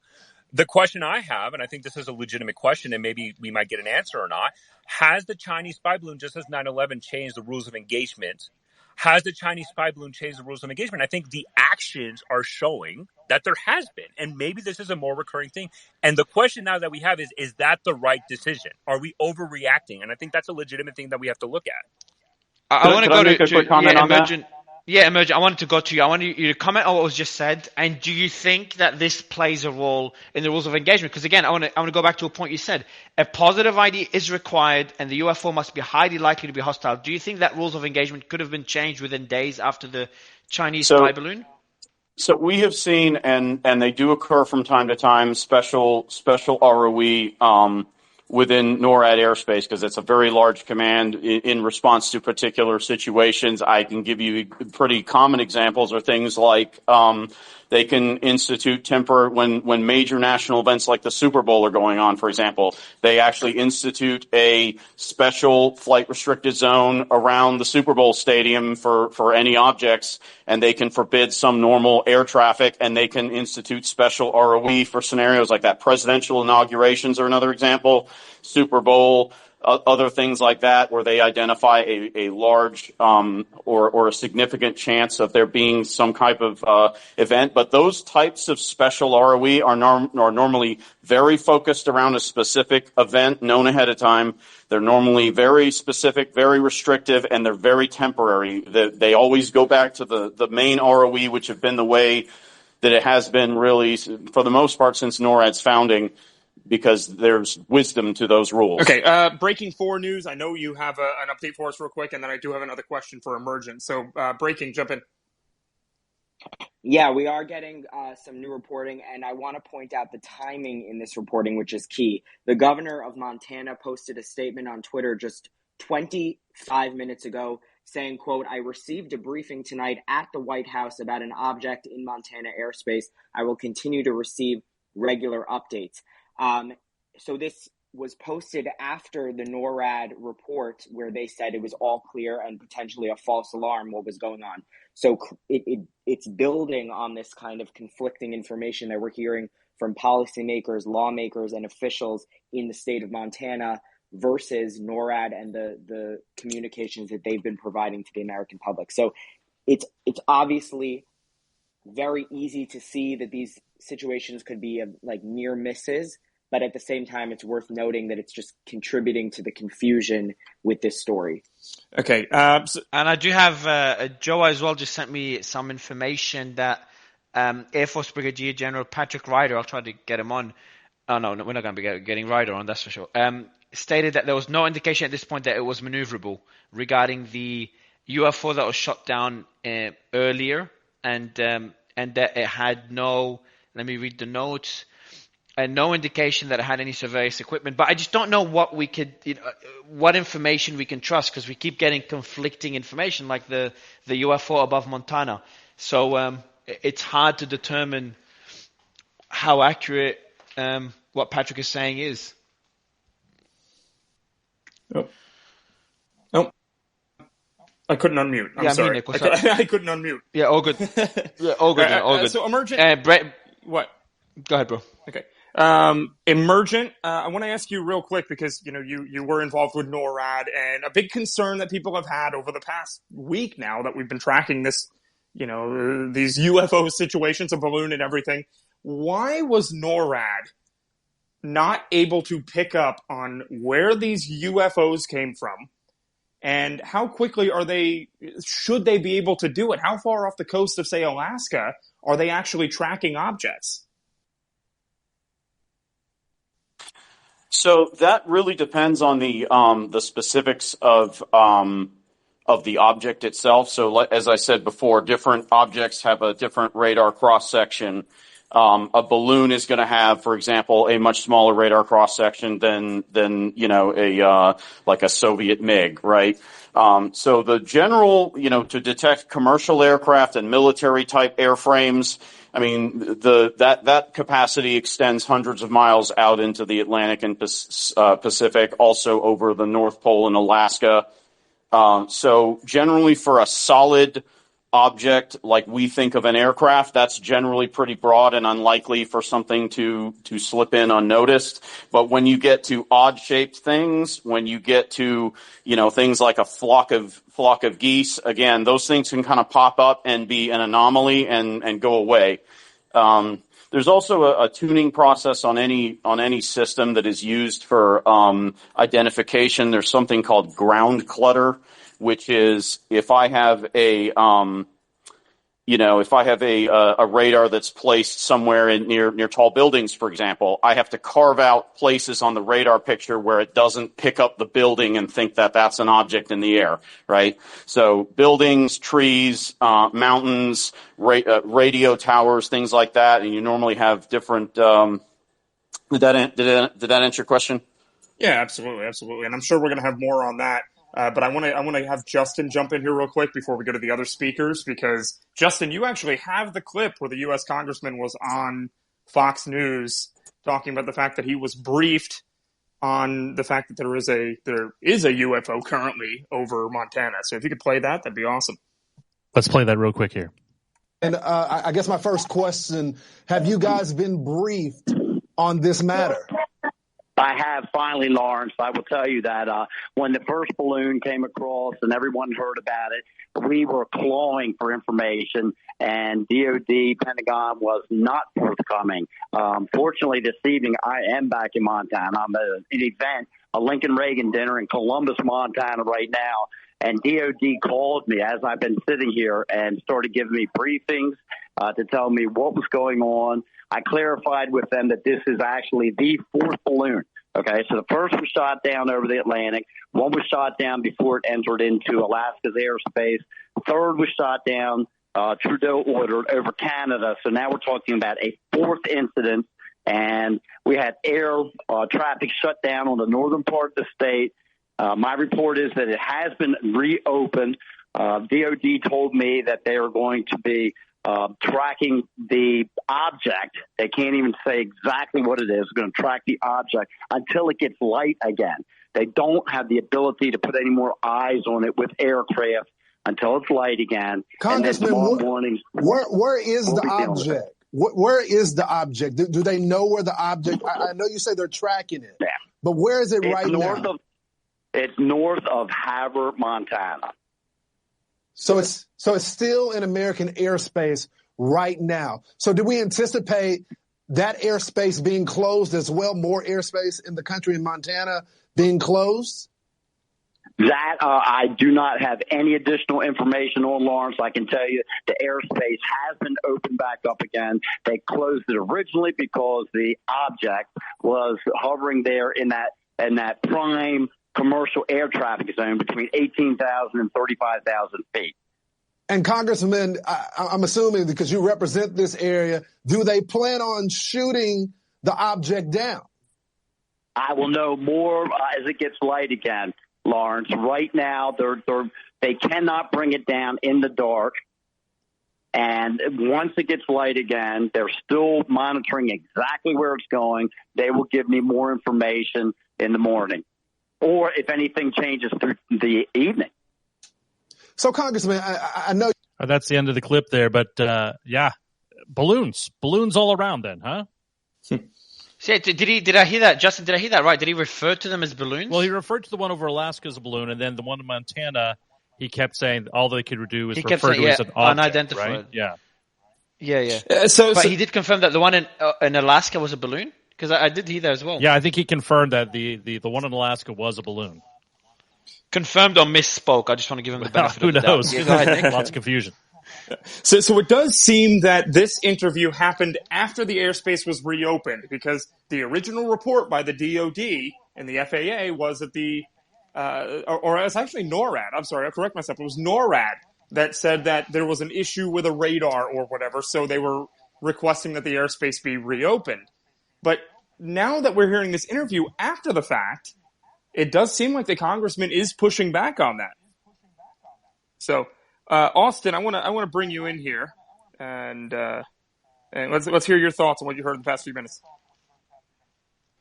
Yeah, I mean, what's extremely clear is, especially considering the time of night, I should say, is that specifics on visual identification are going to be sparse. And what it appears to be is that the DoD is playing it a bit safe with that, which makes sense, right? Before you're going to order a shoot down of something, you should have visual identification of what it is. I'd love to hear Emergent's thoughts on this, because as he was sort of talking about earlier, you can have radar identification of something, but until you sort of send something up to take a look at it, you're not going to sort of give that issue to shoot that down unless you put the Canadian geese population at inherent risk.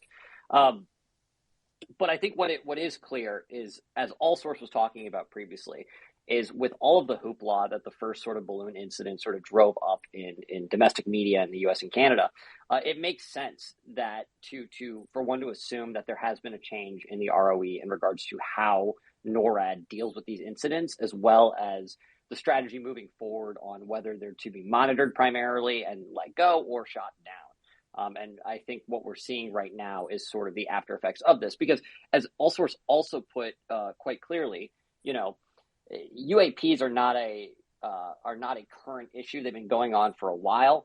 And at the same time, from what we've seen from the United States government in particular, is we've actually seen a softening towards releasing information regarding UAPs. I'm sure many of you remember in 2021 when the administration declassified, I believe it was 27,000 documents on U.S. intelligence information regarding unidentified aerial phenomena that was started collecting in the 1980s. So I think what we're looking at right now is we're looking at a NORAD that is being far more transparent than it typically is on some things like this, due to the amount of sort of public attention being put on it. But I would take that one step further. And when we look at sort of these incidences in general, and from what we've been seeing, it appears that these are other balloons, right? I think it's more likely than not, based upon the notes on lack of propulsion systems, the hovering tendencies. I think we're left with one of two things. Either they're balloons, they're being held aloft by a lighter than air device, or they are some sort of, new technology that does not, obey, the laws of physics or the laws of aviation. And I think it's a safer bet to assume the former. I think the next step here, and this is something in particular I'd love to hear if he's still with us, or maybe bring him back up, Piotr's comments on if this is a continued balloon campaign. I think there's only one reasonable country we could point to on that, considering the past couple of weeks, and that would be the PRC. Okay, so let me ask real quick. All Source, you were talking about that in order to shoot something down, that NORAD, the Department of Defense, would have to have positive identification, and Austin just referred to that as well. But when they're coming out now and saying that the origin is unknown, how can you positively identify an aircraft like that? Actually, can you explain, Emergent? Can you explain what positively identifying would mean? Sure. So what that normally means is, so for civilian or military aircraft, you typically have a transponder that actually identifies what it is, and anything not queued with an active transponder. So, for example, military aircraft have something called Mode 4, which is encrypted. So think of that like being like a police car with the lights on, meaning you're authorized to fly anywhere if you're squawking Mode 4. Mode 3 is civilian aircraft. That's your civilian airliners, and they have different codes that they're assigned based on the flight activity that they're currently exhibiting or the flight plan they have filed. And those codes match a certain behavior, such as landing at X airport or taking off, departing at Y airport. So the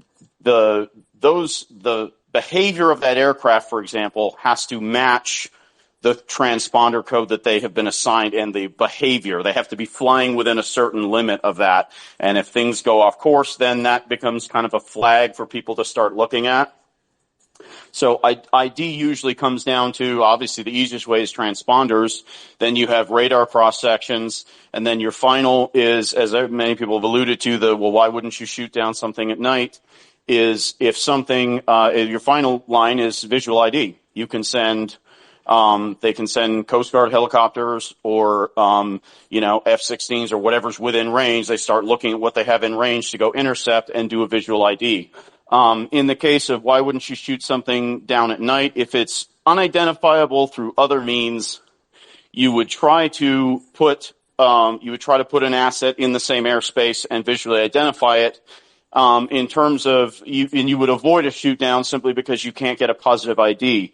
Now, there might be an exception to that. For example, if we're talking about an object flying over the woods in Montana, it's not really. It's again, we're defining hostile as certain behavior and certain intent, which gets to very complex definitions that we can't really go into here. But for example, it would be a different scenario if the object is unknown, unidentifiable because it's at night and it's hovering over some random woods in Montana versus it's approaching the state capitol building at a speed of 400 knots, right? Because then we're saying it is approaching a specific object or something of interest at a high velocity, right? So that's Emergent. Let me ask you this as well, because this is a question that we're getting a lot from the audience, and I do want the audience to go down there in that bottom right-hand corner because we're going to be going here for a long time. I need your questions for the panel. But Emergent, one of the most prominent things that people have been talking about since the first balloon was discovered is how were they unable to find these, to track these, to know exactly where they came from? Because we're talking about unknown origins now. Is the U.S. government not able to find out where these actually flew from? Because clearly they didn't come from, the areas that they were found in. From my experience, to be honest with you, that just doesn't sound like a very likely scenario, because anytime an object enters U.S. airspace, there's a database that shows there's lots of data that is collected. It's including point of origin. You can go back and say, okay, this object's flying over, or close to New York City, and you can look at the track history over the last 8 to 10 hours and see, it entered U.S. airspace near Seattle, for example, or over the West Coast. So you can see track history, especially you can see transponder code changes, track history, altitude changes, any significant changes to a radar cross-section. There's a lot of data there, so I find it very unlikely that they would actually ever be in a scenario where we have no idea where something came from. Emergent, would you say it's more likely that they're not, it's too early to start pushing blame to another country, and, this could cause geopolitical issues? So sure. It's more likely that they know where these objects came from. It's just it's not it's not a good idea to start pointing fingers so early. Sure, and I would also say it might be information they could have political reasons to want to suppress. Right. I want to mention that there was a report sent to me by Joao Santos, again NPR report titled I'll tweet about it in a bit. The Pentagon got hundreds of new reports of UFOs in 2022. It's a government report. And in that report, let me read out exactly what he said. Almost half of UFO reports are balloons or balloon-like. So, number one, is that common, or is that just recent from from what you've read? Because I know you haven't worked at the Air Force for about 8 years. So that's question number one. And question number two: is it possible that balloons for the balloon to go over Canada for so long? Is it possible that balloon was not spotted early, or do you think Canada spotted that first balloon relatively early and just let it go on for a while, just to observe what it's doing, observe its direction, etc.? So to the first part of your question, small balloons, even things like if something like a Macy's Thanksgiving Day parade balloon got loose, right? Objects like that have gotten loose in U.S. airspace and have been tracked on radar. And they'll do reports for those things and make sure they know what it is. So it's actually not uncommon. Actually, probably the biggest development in the last 10 years is small civilian-owned drones, because those can create some. And again, we go to something like a national event like a presidential inauguration or a Super Bowl, where they do have serious concerns about somebody showing up with one of those drones and buzzing it into obviously airspace, it could just be some kid that wants to get pictures of the event, but then they have concerns about that. And so that scenario has become a lot more common in the last 10 years. Balloons have always been common. That's not a recent development. And I would say to the second part of your question, as the initial Chinese balloon, I suspect that the Canadian NORAD sections probably, and I haven't looked at the flight path recently, but wherever it entered NORAD airspace, they probably picked it up pretty early. Likely, if it came over the North Pole, they could have. There's massive amount of monitoring of that airspace, because that was always during the But then Cold War. That was always then why the sudden escalation now? Why suddenly now there's UFOs everywhere? And I know we've got other speakers that we just brought up. We'll go to you guys in a bit. But why suddenly now you've got all these UFOs being spotted and shot I don't down? think it's an escalation necessarily, right? I think that this was a response to the public's anger at the fact that a Chinese spy balloon was allowed to fly over, American soil for 4 days straight without any kind of response. And so this is I would say it's a reaction to that, to hit it off at the pass, so to speak. Actually, Ian, that sounds very credible to me. To be honest, hearing all of this, I think some people have gone crazy with the UFO alien stuff, and I don't think I'm really not thinking there's a lot of credibility to that. But I do think it's quite likely. My best guess, and don't take me as, obviously I'm not sitting in front of a radar screen, and I don't know all of this, but my best educated guess that I would put my money on is that they were probably running some kind of exercise or drill using drones, and it's gotten out of we know how the media is now with taking something and spiraling out spiraling out of control with misinformation and narratives, and that's what this is to me until we really get strong confirmation. Otherwise, I think the likelihood of some unknown, I just, from my experience, that's really pretty unthinkable that something, we have no idea how or where this entered the airspace. Just not a credible story to me at all. All source, you want to add to it? Sorry, go ahead, Mario. Yeah, before we go to all source, just last question for you, Emergent. What's your concern level right now out of 10? 1 being not concerned at all and 10 being extremely concerned. Where were you when the first balloon was shut down? Where are you at now? And what will get you to let's say an 8 or a 9? I don't think you're there already, unless you are. I would say I was. I think I was listening to I think it was one of your spaces the other day with Dr. Gorka got up and said it comes across more like a publicity stunt on the part of the Chinese to do this for publicity and provocation reasons. Because they have satellites that can get more detailed imagery. I mean, unless there's some specific thing that the balloon could collect info on that otherwise, I'm really not too concerned. I think it's more of a publicity stunt. I think what's going on right now is probably more misinformation, but anything's possible, and I'm keeping my ear to the ground just like the rest of you. But my concern level right now is pretty low. I'm more concerned that disinformation and overreaction to it is where I'm at. And you mentioned Dr. Gorka. He's in the. I've just sent him an invite, Dr. Gorka. If you want to come up, I've just DM'd you an invite. I've just sent you a request. And what escalation before we go to all source? What escalation would be like? Okay, shit. Now I'm at a 7 or an 8 concern level. I would say a sighting, if something happened, within close proximity, if an actual hostile act was confirmed within close proximity to something that is of serious national security interests, like military base, major city, that type of thing, that's more where I'd be elevating my concern level. Also, I know that Justin has a few clips to play for us before we go to Mr. Weinstein. Also, anything to add to what was mentioned by Emergent? Yeah. So I think multiple things, right? I think there's a lot of ways that the U.S. can track stuff that is not only limited to radar. There's a lot of intelligence capabilities that we have that can synchronize and provide a better picture, right? So we're not just limited on radar. There's intel platforms that are very good at providing a clearer picture to see kind of what's going on. Then that's kind of to back up to Emergent's point.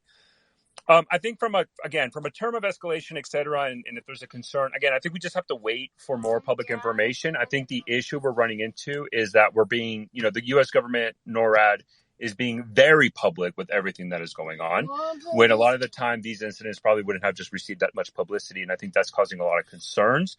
Again, we just don't know. Hold on. What do you mean? Yeah. But just quickly, what do you mean they don't get that much publicity? If this is the first time NORAD ever engages, it's not something that happens. Right, but I think the China, again, just like I was pointing there, the Chinese spy balloon changed the calculus to Emergent and Point. I think Emergent hit it again, because of the Chinese spy balloon incident, now NORAD is being a lot more aggressive, and so as such is getting a lot more publicity. And when they're doing this engagements, they're publicly acknowledging it. right? Again, that's something I, else that is new. And I think the more publicity is maybe causing people to be more concerned. But one of the things we've seen is that the U.S. government has been public about this. And as such, I don't think they're trying to hide anything. And I think we just have to wait for a little bit more information to get a better understanding because there's just too much unknowns. I think he's right. And one thing I'll just point out is when they would run, for example, exercises in D.C., they would run, they would have, Civil Air Patrol pilots, fly in and do a simulated type of engagement. And those types of things were actually published. And you can go find them yourself. Go do a search for D.C. ADIS, Falcon Virgo. They actually run these NORAD exercises in D.C. area. They actually run those exercises very frequently, and they publish them well ahead of time just to make sure that the public, if they see a Cessna with F-16s tailing it, flying in D.C. airspace, that nobody freaks out and calls 911 and thinks that something crazy is going on. So they do publicize things like that, and they actually do keep in mind that there is a public perception and that has to be managed. So that is another element to this. Justin, before I go to Eric, I wanted to give you the mic to play some clips for us that you've got prepped.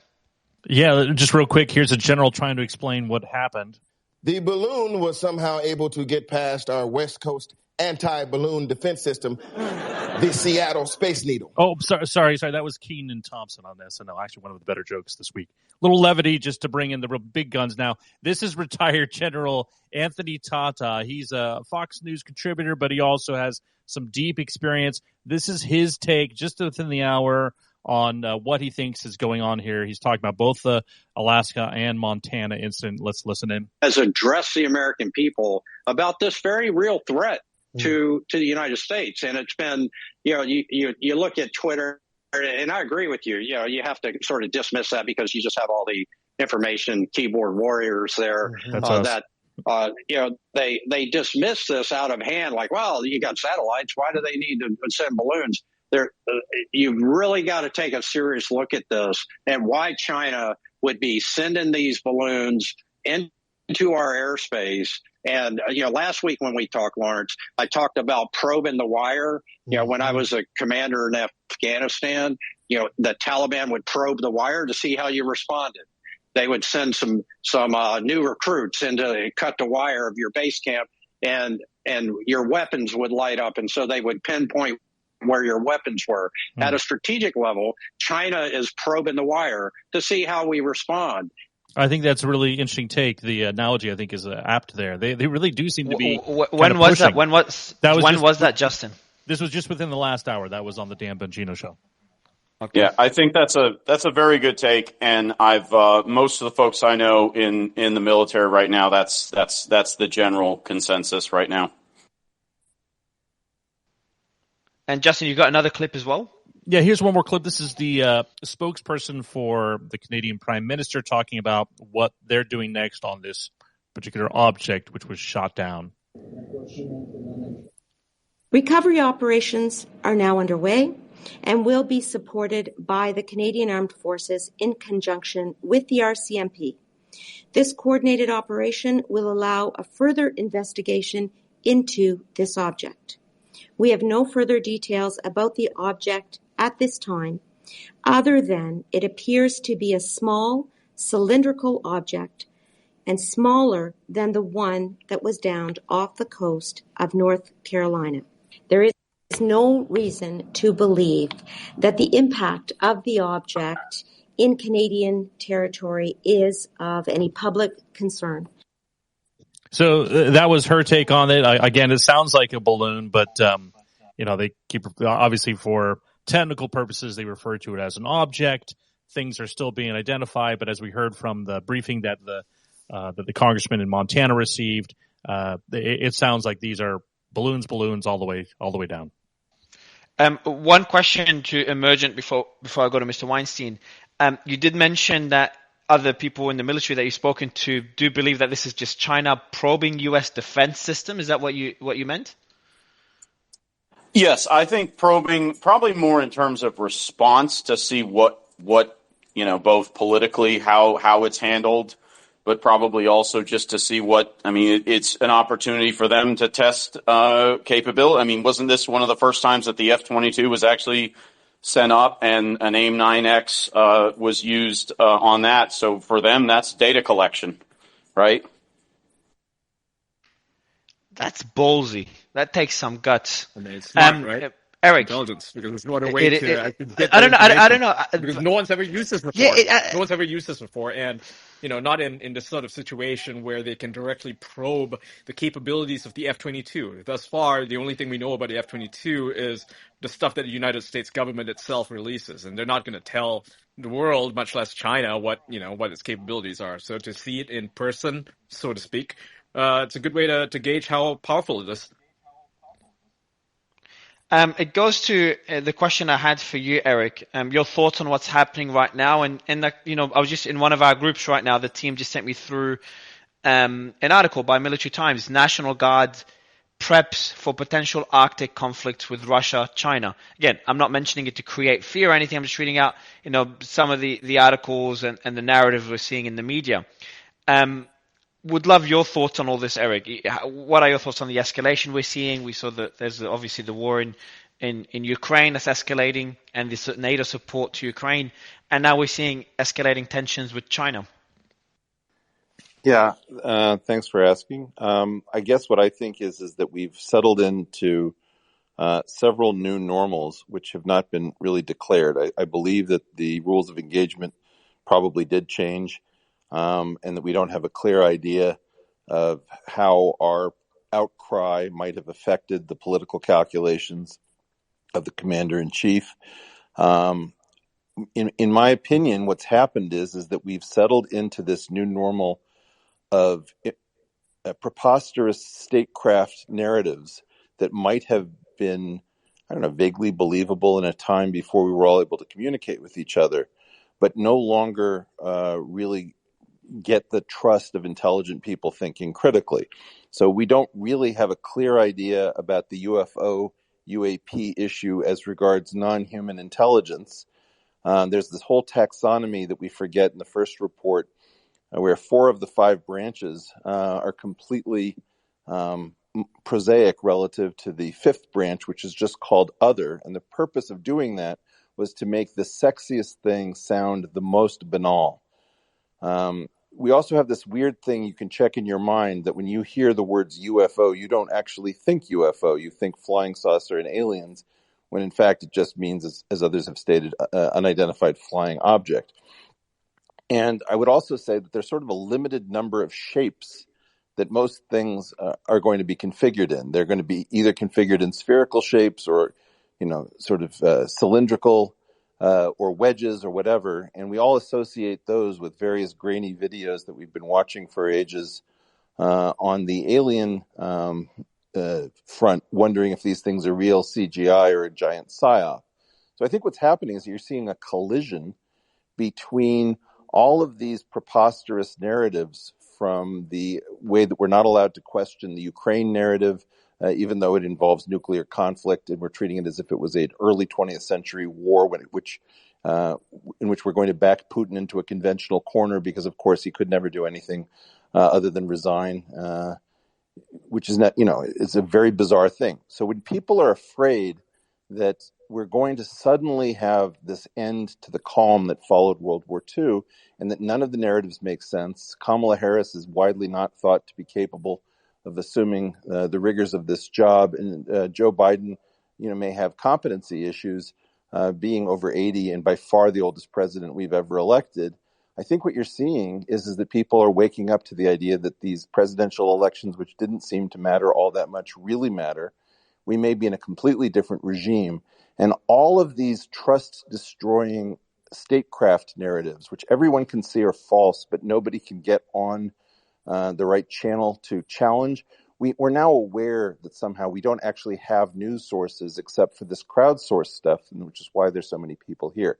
And so I think that that's what's happening, is that we allowed our government to continue doing what it had always done, but now in an era of social media where we can all compare notes, realize that they're lying, and that we now fear that none of this makes sense. And the last thing I would just close with is, It's completely irresponsible not to let us know that these objects were drifting with the air mass, right? So if you have a balloon, in many ways, it has very different characteristics than a jet or something like that, or a rocket.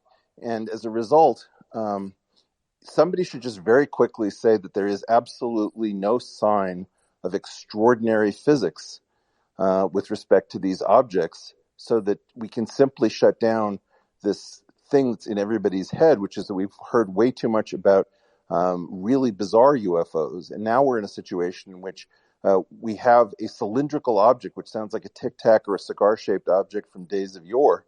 And I just think it's completely irresponsible for these governments, if they know these things to be relatively conventional, to not say something, because they must know everybody's going to speculate. Thanks very much.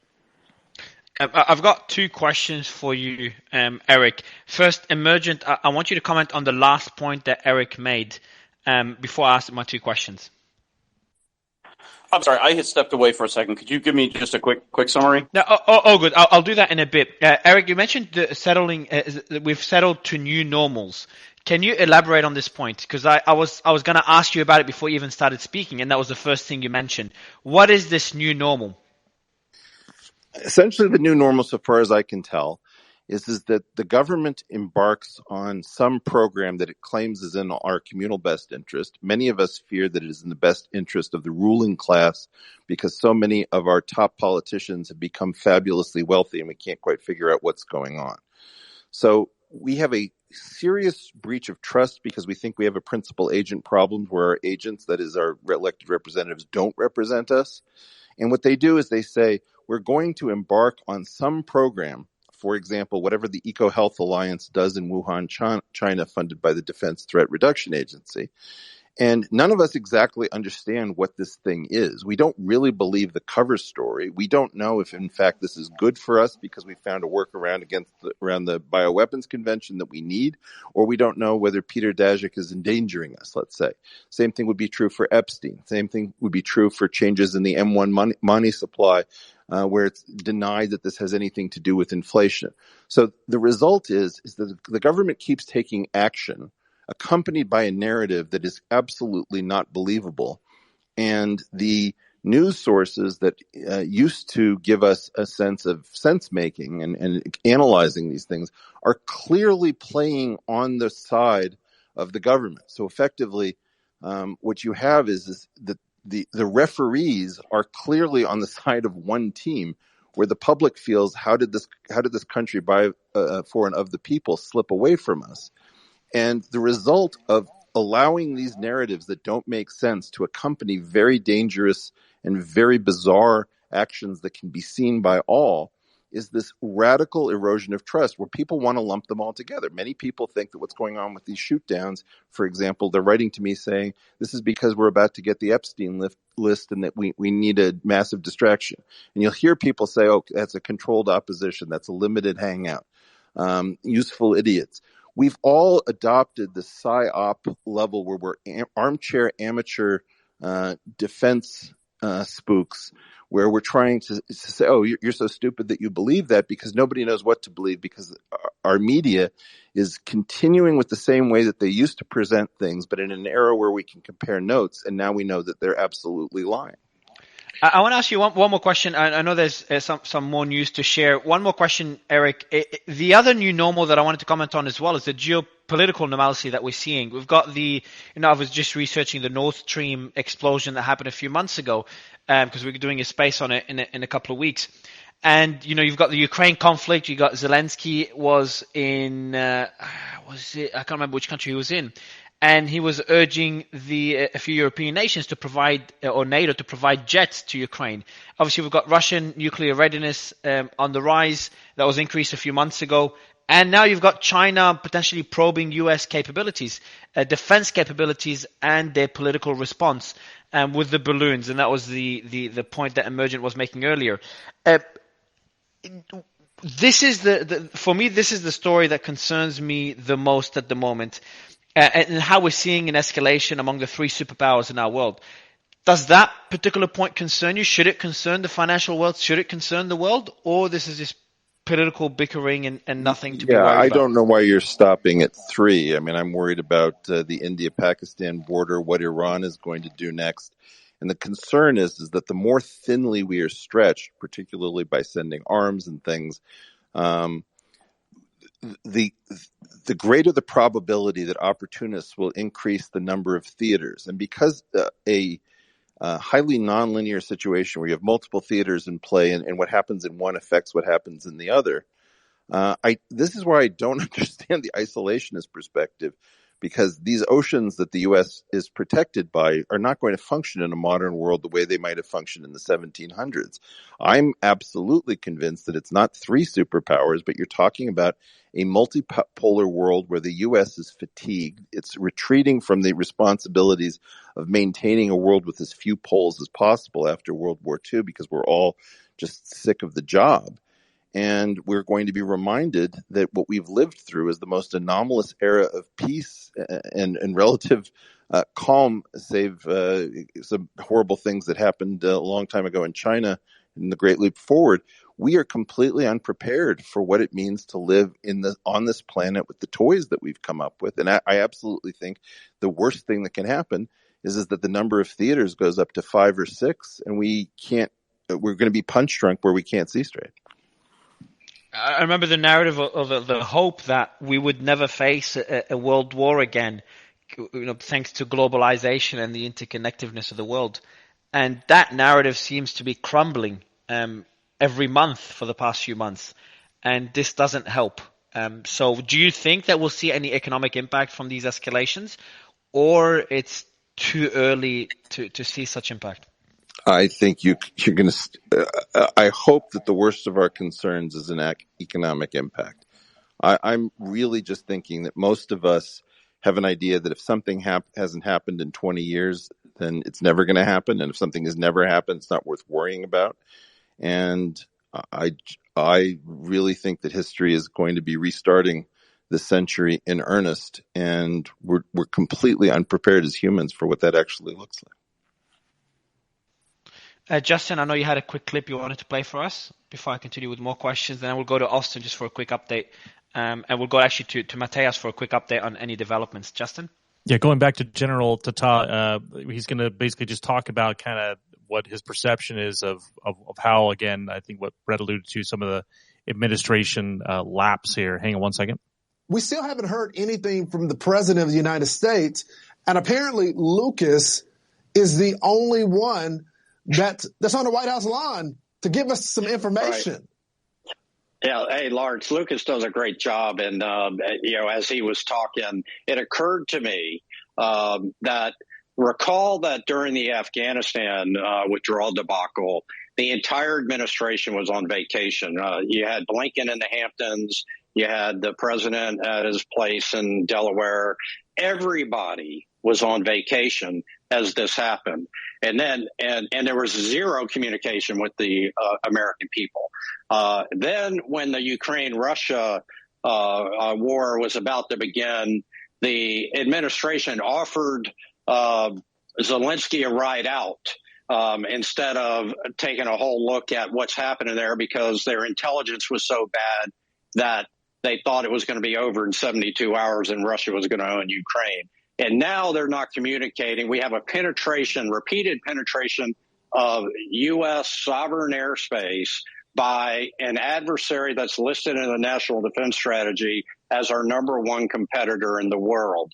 And the president's at a party, and there's zero communication with the American people.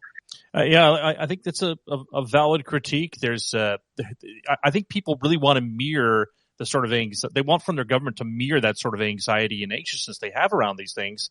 More communication, more information, I think, will be vital for that. And I think it'll dissipate a lot of the tension that people feel. I mean, look, we got 18,000. I think at one point we hit 20,000 people listening to this live. That's one of our biggest shows ever, and it's pretty impactful. I think if you kind of are just tuckered away and dining with people at these different events around the country, gosh, I think a lot of feedback I'm getting is people really need to get on the ball and communicate what is actually happening here. And before I continue asking questions, and for the audience members, anyone that just joined, bottom right corner is where you can ask questions. And Mateus, can you give the audience an overview of what we know so far? What are the facts that we know so far?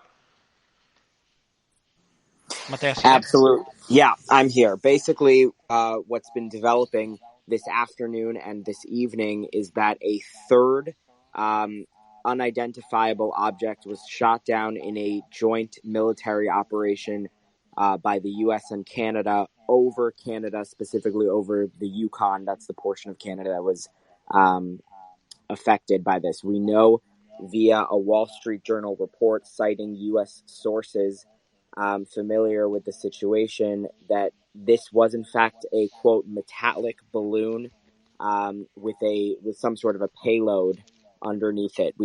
Those are the details that have been confirmed on the Canada situation, but not necessarily confirmed on the situation that we have on the coast of Alaska, which was downed Friday afternoon. Additionally, what's occurring tonight, which has created a very confusing situation, is that several hours ago, we heard reports of fighter jets being scrambled on our west coast, and then we had the FAA issue a NOTAM and a airspace closure over Montana, which within about an hour of that issuance was retracted and all operations were resumed. Now, during that time, we had lawmakers who represent Montana, both senators and congressmen and women, as well as the governor of Montana, specifically saying that they were briefed on another object that's unidentifiable over Montana airspace, and that due to the fact that this was discovered at night, the military cannot take further action and will resume their operation in the morning.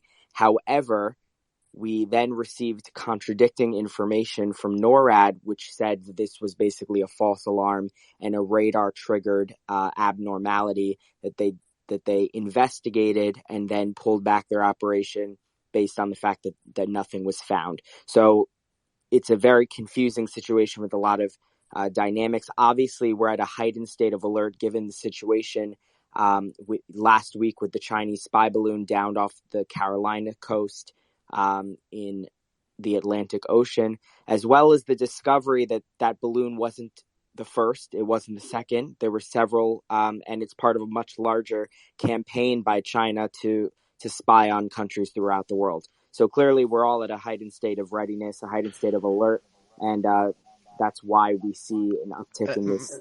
Mateus, one more question. Absolutely. I see Nick unmuting, so I'll give him the mic in a bit. One more question to you, and then we'll go to Rose Alerts as well, who's been covering the story with us.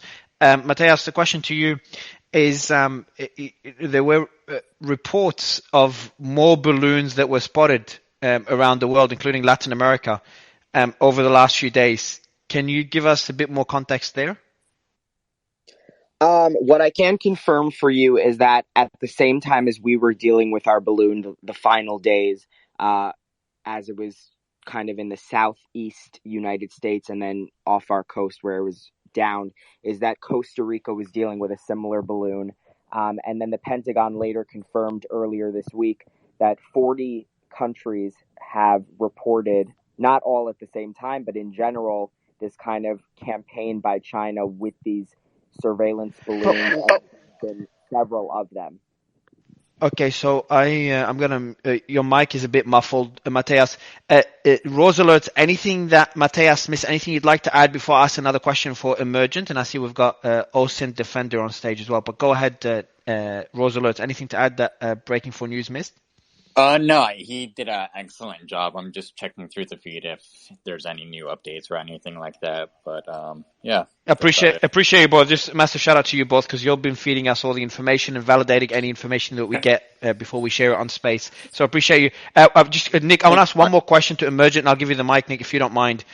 Just one more question. Emergent, we've had. So from no one talking about balloons, no one knowing anything about balloons, to suddenly a balloon appearing in the US and being shot down, to now there's balloons all around the world, or at least being reported around the world by 40 countries, as Mateus just mentioned, and now we're seeing the UFOs in various locations in the US. My question here is, did the Air Force, did the intelligence know all this beforehand, and we're only finding out in recent days? Or is it possible that after spotting that one balloon, I know I kind of touched on that question earlier, after spotting that one balloon and shooting it down about a week ago, that now they've been paying more attention to objects that fit that description, and now we know that there's more Chinese spy balloons in the different locations, including Latin America? I just wanted to say that is very possible that, during different events, like I said, high profile national events like Super Bowl or presidential inauguration or anything that might indicate a heightened security state, they do sometimes elevate the posture. They also can change standing orders. Usually those things are short term and temporary, but it's not impossible that some kind of elevated stature or the added publicity could cause, I don't think it would be very likely that anybody would go trigger happy because there's too many safeguards in place to prevent that, but maybe alert happy might be a better term. So, for example, people might be more likely to, report a radar anomaly, for example. And like we said, that can be many things. That can be clutter. That can even be systems that, for example, normally a track is correlated on multiple radar sources before it appears as part of an air picture to make sure you don't have a glitch on one system. So, things like that could be, there could be heightened awareness because of the publicity surrounding this. Also, as I said, there can be things like exercises. And it could even be that another unit is doing an exercise that NORAD wasn't really strongly briefed on that they could have an overreaction to. That's also a possibility. The question I want to go to Adam on this question as well. Guys, for this, I don't know how serious is it that this is the first time NORAD ever engages? Because Emergent, you were pretty relaxed earlier that, you weren't too alarmed by these developments, and you think this is just China probing U.S. defense capabilities.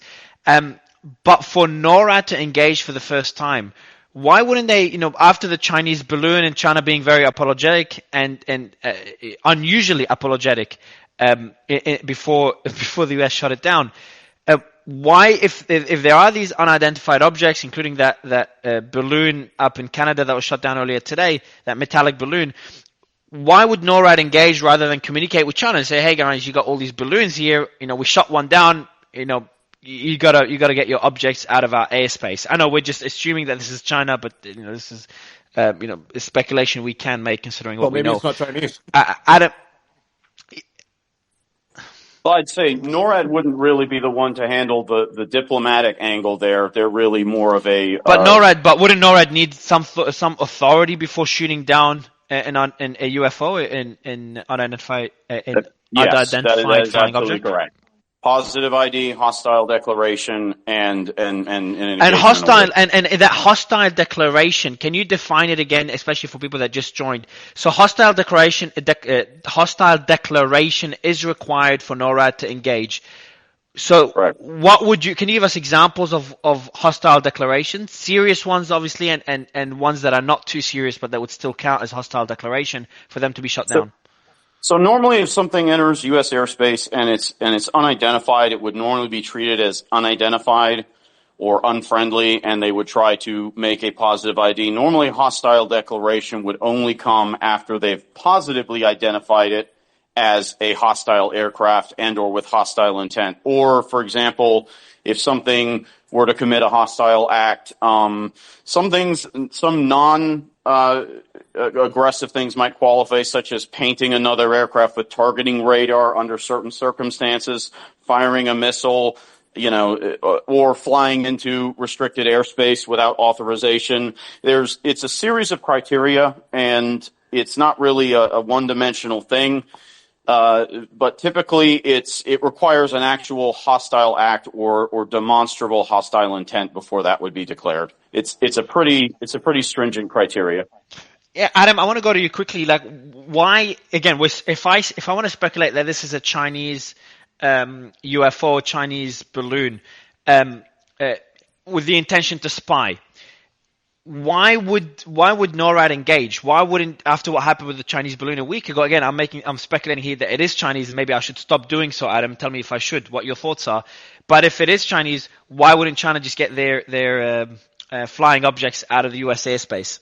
And the reason I'm asking these questions, I want to know how concerned should I be? And it just, for me, it would sound concerning that after their balloon was shot down, they still have flying objects over the U.S. and Canada. It just shows that the audacity they have is very concerning. Yeah, I mean, China has shown a flagrant disregard for other countries' sovereignty in the past. But, like part of the reality with these balloons, which are largely being carried by the current, is the air currents, is that they are unguided, right? They can't necessarily be retrieved by foreign power. They don't probably even have a transponder. But this is a weird. Why would it, I'll let you continue? But why would they be unguided? Again, Emergent mentioned that it's relatively easy for air defense systems to spot unidentified flying objects or anything within the U.S. airspace. So knowing this fact, why would any country have balloons that they cannot maneuver? And again, Joao Santos did send us an article confirming, or I can't remember what it was, but we did confirm earlier that the flying object that was shot down in Canada also did not have maneuvering capabilities. Right. So why would they do that? Well, it would basically reduce its ability to be detected, right? These things, at least the first balloon that we know of that was shot down off the coast of Myrtle Beach, South Carolina, was flying at up in above 60,000 feet at various points of time.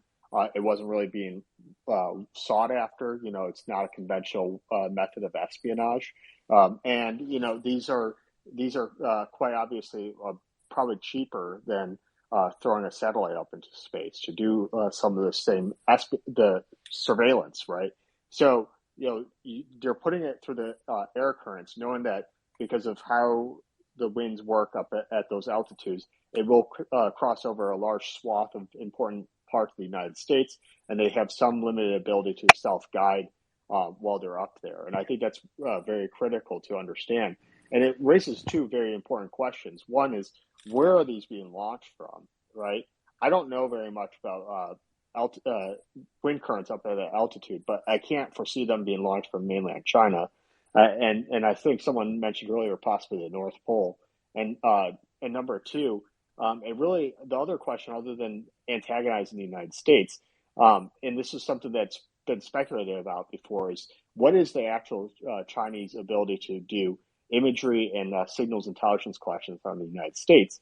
And just given their inability to put satellites into space at the kind of the rate that the United States has been able to do so, for military purposes, it actually seems to me that this is actually becoming a primary way that they're looking to expand their collections on the United States. To me, I actually think these are legitimate attempts to collect on the United States, and not only are those things a hazard to the U.S. national security, but also the fact that they do periodically cross into air traffic lanes actually causes them to be a danger to normal commercial transit. Okay, Osing, jump in here. Welcome to the stage.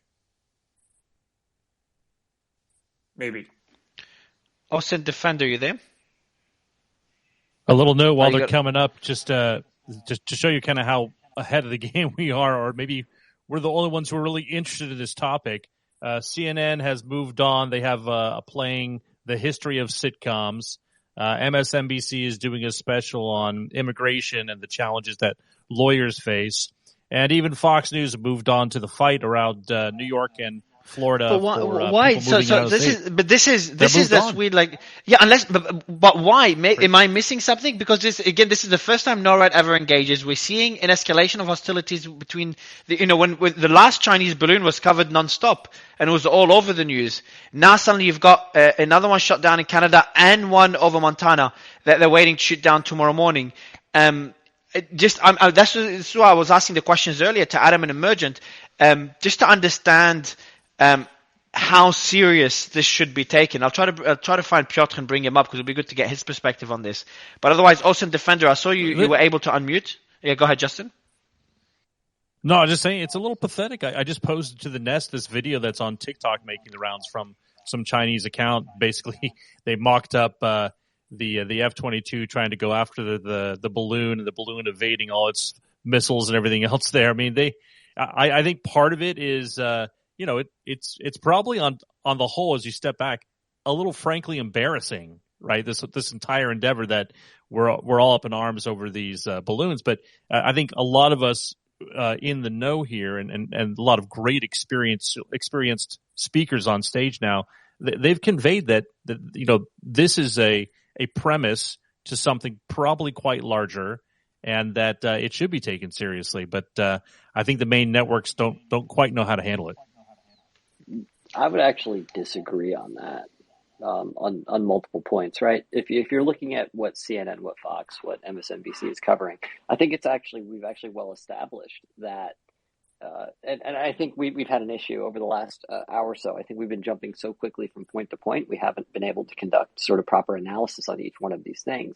If you're looking at it from the perspective of a major news organization, right? I think we've well established that there's been a change in the ways that the DoD and the government has addressed these sorts of incidents as a result of the sheer amount of public attention that's being put on them. Mario, as you mentioned, this is the first case of a NORAD shootdown over not just the continental United States, but in the area that is under NORAD. And I think a large thing that has to do with that has to be based upon public attention. So I think it's very clear, but also, if we want to talk about sort of like breaking updates and everything like that, I think we've also sort of well established that, what was the cause of the shootdowns over Alaska and the Yukon in Canada. We've established what's the situation ongoing right now in Montana. And so I think it would be actually irresponsible of, MSNBC, Fox, CNN, and so on and so forth to continue running, end to end, sort of, we've got a camera looking into the night sky in Montana and this, everything, right? Because what would that do? That would drive panic. But there are a couple of other points I really want to touch on. Number one, I think this issue in particular, if it is the PRC behind it, is almost entirely dependent upon U.S.-China relations and what we've seen, not just over the past 2 weeks, but over the past 6 months. I think it has little, as we heard some previous speakers talk about, the war in Ukraine. I think it has little to nothing to do with the war in Ukraine. I think it has little to nothing to do, if it is the PRC, with what's been going on in the past 2 weeks with Israel and Iran. I don't believe the Chinese legitimately think that the United States' involvement in other world affairs is their chance to fit a balloon through our integrated air defense network. That's simply not how these things run. But moving forward, and another point I'd like to say is that, it was posited that the first balloon was a way to sort of look into the F-22 system and get sort of data on that. There's nothing, to my understanding, that could have been grabbed from that balloon that the Chinese would not have been able to get through either, number one, their actually quite extensive human intelligence network. Number two, their even further extensive signals intelligence network, or something that isn't sort of already public on the F-22 system itself. What's secret about the F-22 is not its, the altitude at which it flies, nor the speed at which it flies, nor the weapons that it carries. What's secret about it is what makes it stealthy. It is the specific sort of compounds that are put on that aircraft that allow it to evade radar detection. That is the biggest thing with the F-22. And there's nothing that I've seen so far in regards to any sort of equipment that could have been put on a Chinese balloon that would have been able to determine a compound of that nature. So I'm extremely sort of apprehensive to this notion that this is like a long con by the PRC. They're actually getting more out of, a balloon with a couple of cameras and some other sort of sensors, whether that's SIGINT or it's based on image intelligence on the F-22 platform. I think it was more so just, the Air Force decided that the F-22 was the best system for that. And also, the Air Force has been sort of pumping up the image of the F-22 since its introduction in 2005. And so I think it looks good for the United States to use a platform like that. I think what's more so the case is because of the publicity of that initial balloon. We've seen a change in how the DoD is dealing with this. We're seeing more transparency than normal and more updates that the public just generally isn't used to from an organization such as NORAD. And I'd like to hear Emergent comment on that point particularly. And as a result of that, we are seeing more of these cases of, eventually resulting in a change of ROE to shoot downs. It's interesting to point out that when the Chinese balloon was first identified, like last week, it was almost immediately identified by the U.S. government as a Chinese spy balloon. With these three incidents today and yesterday, we're not seeing that identification as being Chinese. So there's But distinct Ian, what's possibility the it's not major even difference Chinese. between what's the major difference was that the Chinese recognized it as their own balloon publicly, right? Yeah, they did. Yeah. You can fly up, hang on. You can fly up and look at a balloon and say, that's a balloon.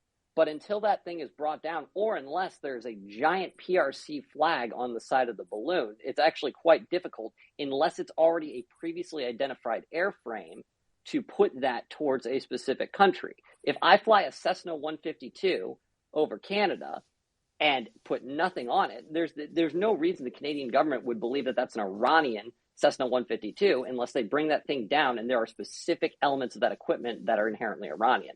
That's why the major difference between the Chinese balloon last week and what we're looking at right now is the fact that the Chinese government recognized it as their own. Yeah, so before we go to Emergent, because I definitely want your feedback on this, Alex, you've been paying a lot of attention to this story. I've seen you've been tweeting all day about it. What's your overall opinion on what you've seen today and the administration's response, the DOD's response? Hey, so what I'll say is it's pretty interesting. I think Mario picked up on this. I've been like half paying attention because I was at dinner. But we went from experts like Adam Kinzinger, self-proclaimed experts on this type of stuff, saying that these things are unmissable, that they're too high. Well, the first one at least. And then the next day they ended up shooting it down. And also how that was unprecedented. And then at the same time, they're like, oh, this is very normal. We have these things, over our heads all the time. We just don't hear about it. And like Mark Milley and like the military saying, oh, we just don't report it to the public unless, there's a reason for them to be like alerted. And now, like we've seen in the past week, we're seeing multiple, and we have another shoot down, and then a potential what we had tonight could have been another shoot down, but they were saying it's too dark. It could be a shoot down tomorrow morning if they confirm that. How like very quickly it's changed from it's very unprecedented, and we want to make sure that like it's going to pose risk to civilians before we take any sort of action. It could be seen as like an escalation towards foreign power. But now we're on the verge of potentially shooting down a third one. It's just very interesting to me how we went from this is normal, it's all like, we're seeing this all the time, to now in a week we've seen 4 possibly, and we're almost going to have 3 shoot downs. That to me is just very odd. And then also tonight how we're having, we had that statement come out saying that was like a false alarm, but then we're having a congressman on live TV saying that he just got off the phone with DOD, and they're saying that's not the case. They're saying that they did see an object and that they cannot make a shoot down in the dark, and they're going to track it throughout the night and wait until the morning. So like all of this is very strange, and I'm confused as to why we're seeing conflicting information from the DOD briefing a congressman, and let me see the organization who put out the statement. I did tweet it. It was NORAD, the FAA. Yeah, NORAD, and U.S. Northern Command. So that's just my observation from past couple days. And then the other thing too, I'll say is, like the first balloon, they wouldn't have addressed it had the public not asked about it. And on Friday, yesterday, they weren't even going to tell the public about it. I don't think they were asked about it.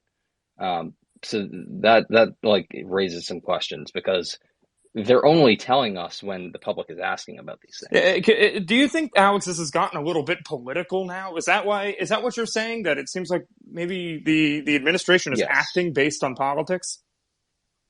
Yes, and I've had a bunch of comments about like the Trudeau shooting down. They're like, now I feel like this is like a PR thing, because it's like now they're like, oh, me, like Biden, it's like, oh yeah, me and Trudeau are like protecting, North America's skies together, blah, blah, blah. We're taking quick action on these things.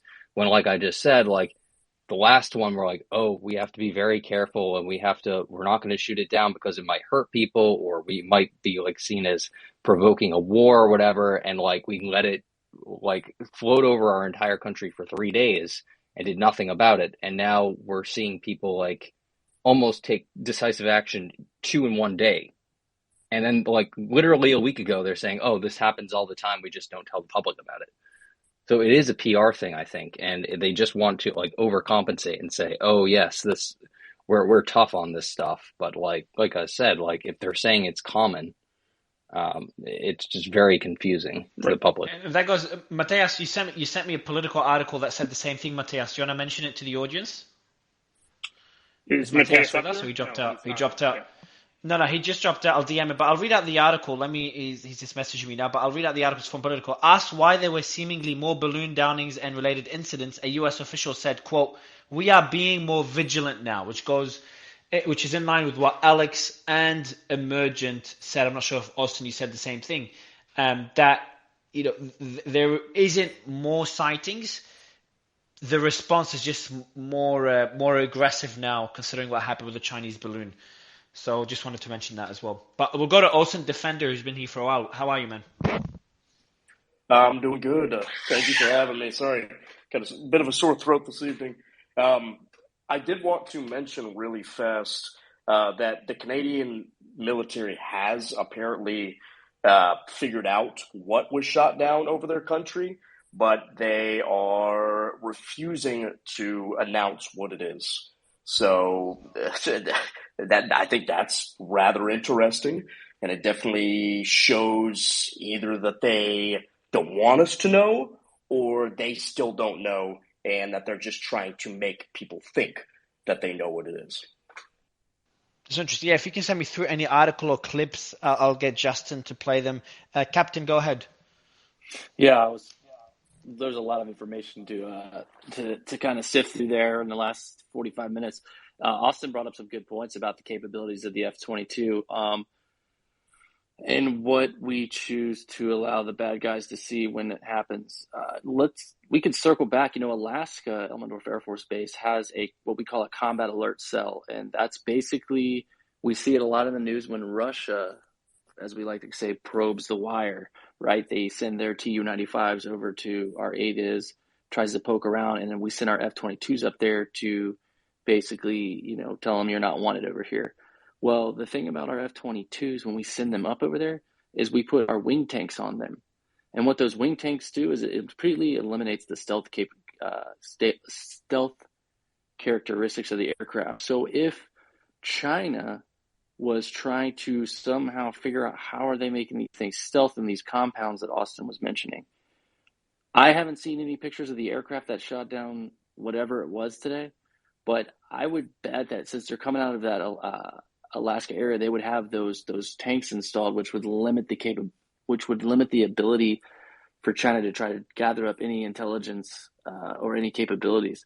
So that's just something to really keep in mind. That's how they conduct those interceptions all the time.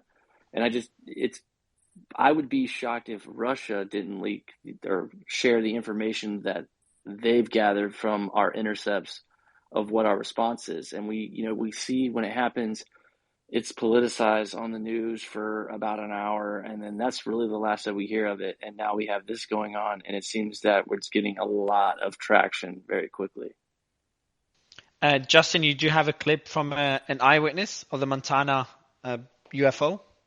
Brian Kilmeade has gone into his Super Bowl rants, but he broke real quickly just a few minutes into his program, played a taped segment with the pilot of a general aviation aircraft who spotted the balloon over Montana. Let me get this here. To get us out of this mess. What I gleaned from the whole balloon calamity after calamity is the need for people to take the lead, citizens. After all, it was a average citizen in Montana who spotted the surveillance ship. Oh, I think this is the first one. Sorry, but this is interesting. Just hear this out real quick. Who called a journalist. Our president would not have acted without that proof. as I was gathering my things, I just spotted this circle in the sky, and I knew it was something that was kind of out of place. You know, Chase told me where it was, so I had some long telephoto lens with me, and I got out of the car and started taking pictures of it. I put together all the pictures that I had taken and started sending them to the FAA and the governor's office, and they eventually put me in touch with NORAD. Yeah, so again, that's an interesting take in that this really wasn't going to be a big issue altogether. And I've heard other clips on other shows talk about how this has been happening a lot, happens all the time. It got called out, and then it blew up into this national scene. And I think this guy is right. It's only going to be the sort of pressure that we put on as citizens to really press them on, how what is the import of all of these things flying over our heads on this piece, right?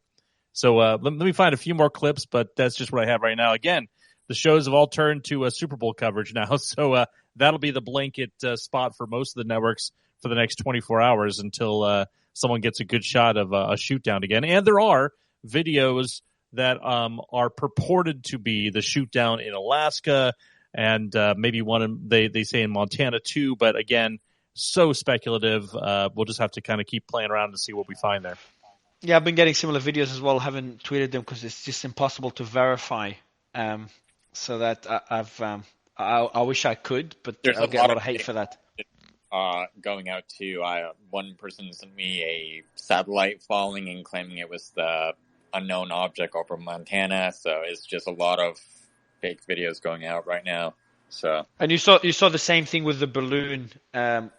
But by the way, how was the coverage, Rosalot? How was the coverage of the balloon that was shot down a week ago relative to the balloons that we're seeing now? How are you seeing both stories being covered by mainstream media? I feel like it's the same, really, unless I haven't really watched the news that much, but I'm seeing a lot of the same reactions what we had last weekend. So, but yeah. So I just kind of couldn't unmute. So I'll give you the mic, Nick, for a bit. Let me just bring up, we've got two special guests coming in. So let me organize with the team in the back end to bring them up. Okay. Let me ask you this, Adam, if you're still around. Obviously, we do have some conflicting reports when it comes to whether there was an object in the sky. You've got NORAD saying one thing. You've got a U.S. congressman saying another thing. And, being that you did work in D.C. for a while, what kind of briefings do these congressmen get? Are these classified briefings? Is he even supposed to be talking about this? So I can't imagine that he was receiving any sort of particularly classified information. And this is literally an example of a game of telephone, right? And I'm not saying that he's incorrect here, but, the lag time between what he gets told and what is the current information on the ground may be different from what the press secretary actually is coming out. So we're basically in the same position as if neither side had made any public comments that we still don't really know. We won't know till tomorrow morning when there's going to be more clarification about the status of this unknown object in the sky. Most members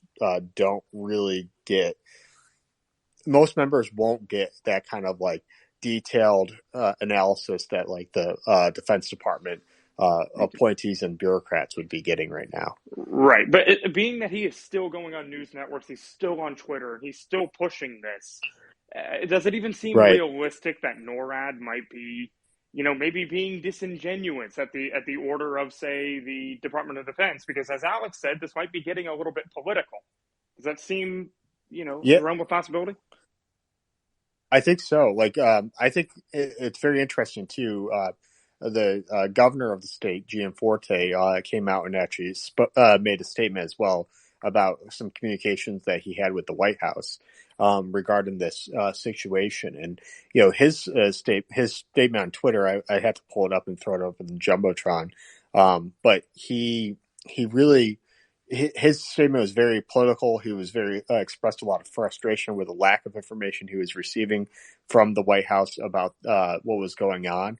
And I think that's actually pretty par for the course right now. Is that There isn't a lot of information being going on right now, and the representatives and leadership of the state are kind of in the dark here, and NORAD hasn't been very clear about what was happening in the skies and whether or not there's still an object up there.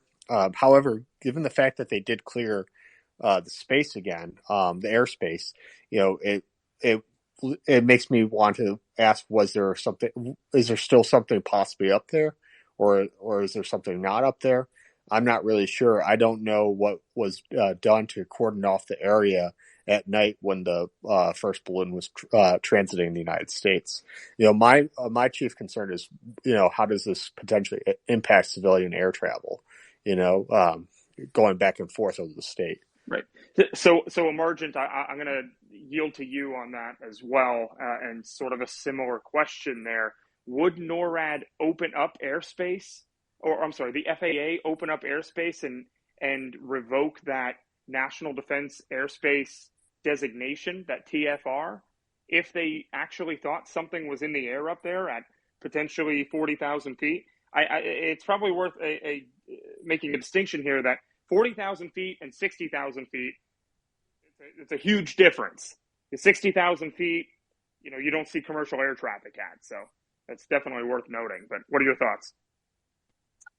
Sure, and I don't have the exact numbers in front of me, but there are altitude ceilings beyond which they either consider something to be a diminished or a non-threat. Because, for example, at some point something is in space and we're not considering that U.S. airspace. But there are a few flight restricted zones that are actually defined as, if you will, 0 to infinity airspace. So there are a few. Normal airspace does have a ceiling, which they care, but there are a few things within NORAD protection that are considered infinite altitude. They consider anything over it would be in violation. Interesting. I want to go quickly to Mateus. Mateus, I've just got a couple of questions for you, if you don't mind, man. When were Americans told about the first balloon?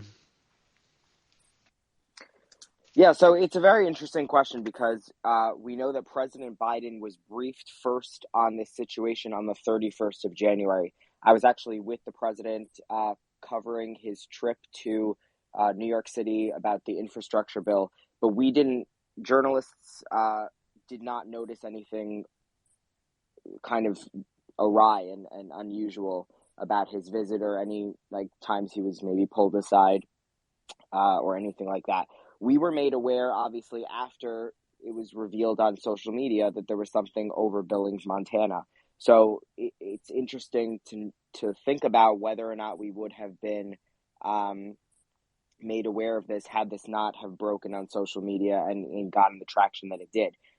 What makes matters worse, possibly for the administration, is that on Friday, when John Kirby, who's recently taken the position as the White House coordinator for strategic communications, gave a briefing as part of the daily press briefing at the White House, he didn't reveal the information forthcoming that the second object was shot down over Alaska within the hour of him speaking. He had to wait for a reporter to kind of ask him, is something going on over Alaska? We're hearing unconfirmed reports of military activity. And then he pulled out this piece of paper and read off a statement. So again, kind of going towards the fact that we don't necessarily know if the administration would even reveal this kind of information if it weren't for the media and then with the earlier Chinese balloon, the public and their reporting on social media. I'm just going through the audience questions. I've got another question here for you, Mateus. The way this was all communicated, because I know you keep covering breaking news on a regular basis, the way this was communicated, is it surprising? Or, because I know I saw a few panelists earlier mention their concerns in the conflicting reports. But I just don't find that to be too surprising. I find it to be relatively common. They can't share everything instantly. And when there's breaking news happening, it's really difficult. Everything's dynamic, so it's really difficult to know what to share. Should we make something out of that lack of clarity that we're seeing, or is that relatively common? No, that's why I'm being so careful what I'm doing, because it's obviously important to call out administrations over lack of transparency because we want the American public to know everything. But at the same time, you understand the importance of military secrecy to some extent, where when things like this occur, you almost want your own military to not share everything, because they're not just sharing with the American public, they're sharing with the world. So you don't play all your cards at once, but at the same time, if John Kirby had a prepared statement to make, he should have led with that instead of waiting for a reporter to ask, because it doesn't look good for the administration, regardless of what his intentions were. Austin, I want to go to you, man. We've covered, and you've been in our space on the Ukraine war. We've covered Chinese-U.S. Tensions in a space together as well. The escalation that we saw, again, is it fair, Austin, to speculate that this is Chinese, either spy balloons or spy flying objects, spying UFOs? Yeah, I would say so. I wouldn't say when we look at other near peer adversaries of the United States that would have the capabilities to run a campaign like this, the only other one I would look at would be the Russians, and it's very clear that the Russians are currently tied up with the war in Ukraine right now.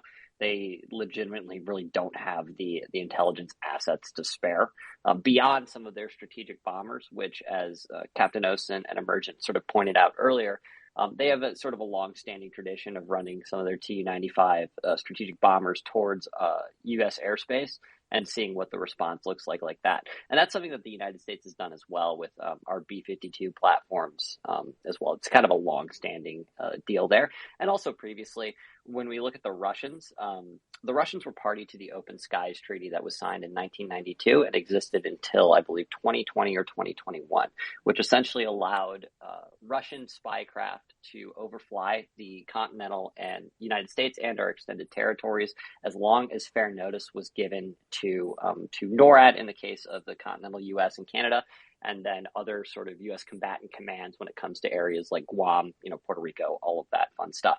Likewise, the United States was able to conduct spy intel gathering overflights of the entirety of the Russian Federation during that entire period. So what that means and why that matters is that the Russians, very much in regards to geospatial intelligence and everything like that, in regards to strategic nuclear capabilities, they already know everything that they would ever really want to know about the U.S. They know where silos are. They know which is important and why that treaty was signed, because the entire reason Open Skies was signed was to ensure that both the United States and Russia were abiding by some of the nuclear de-escalation treaties that were signed in the 90s. Anything from SALT II to New START, basically reducing the overall nuclear arsenals of both the United States and, at the time, then the Russian Federation. So it makes very little sense, to me at least, from what I've been looking at, for the Russians to all of a sudden start this sort of like balloon campaign, considering that the Russians already do have other ways of gathering intelligence. And to be quite frank, they know enough about the U.S. strategic nuclear arsenal that it really doesn't make sense for them to be expending a single dollar, or I guess a single ruble, on launching a new campaign for learning things that they would probably already know. That leaves, China, and then I guess someone could make the argument that it's in the interest of Iran to do it, but Iran doesn't have the capabilities to do it. They don't have the aircraft. They don't have honestly, they don't have the wind on their side in regards to if they wanted to launch a balloon campaign. And so we end up back at China. And so as was verified with the first incident about a week and a half ago, it was the Chinese running that. I really don't see any other indicators pointing to another nation other than the PRC launching these. And the argument and you've always been pragmatic on stage, so I always like to have you here. The argument that China made, I want to, again, look at everything objectively, that the first balloon was a weather balloon. And we've all dismissed it, and rightly so. Do you agree with us dismissing that as a weather balloon? I would agree with dismissing it, but I would also say that that's actually really indicative as to why they're choosing balloons themselves. I think balloons and the use of wind as opposed to a designated sort of propulsion device like a propeller or a jet engine, if you really wanted to fit one onto a balloon, which wouldn't really work out that well, it's plausible deniability at the end of the day, right? Because if you look at the initial sort of communications coming out of the PRC before they recognized that balloon, actually after they recognized that balloon as their own, they said it was wayward. They said it was a civilian research balloon. It was used for sort of weather analysis and everything like that. And when you're using no propulsion devices with something like a balloon, even though, everyone here can recognize after, just a quarter of analysis that if you launch a balloon from Inner Mongolia, it's likely going to end up in the continental U.S. because of how the jet stream operates. The use of a device that had zero propulsion lends towards the narrative that they were pushing, that this is off course. Like, we have no control over this. Why are you blaming us? We don't control the balloon. Nobody controls the balloon, right? So I think that's actually a very evidentiary sort of point to look at when we're seeing that the PRC has already done this, but also as a point when it comes to diplomacy, they can, point at it as a balloon and say, like, well, we didn't tell it to go here. So I've got another question for you. I'll go to Mateus first. Maybe he's got some breaking news. My next question is about the Chinese military. And are they at a position where they could provoke the US to this extent? Or is just the US stretched so thin that they're taking advantage of the situation? And is that linked to what's happening in Taiwan as well? But before answering those questions, Austin, Mateus.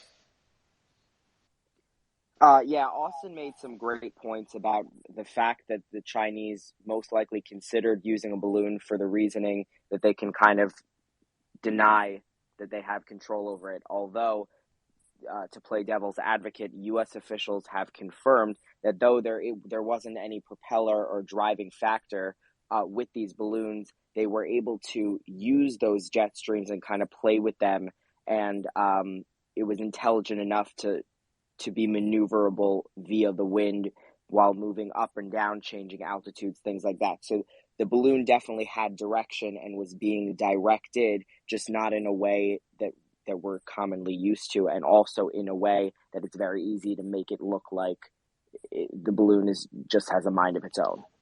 Justin, can you quickly play the clip that you have from CNN? Would love to hear their thoughts on this, or the narrative they have before going back to Austin.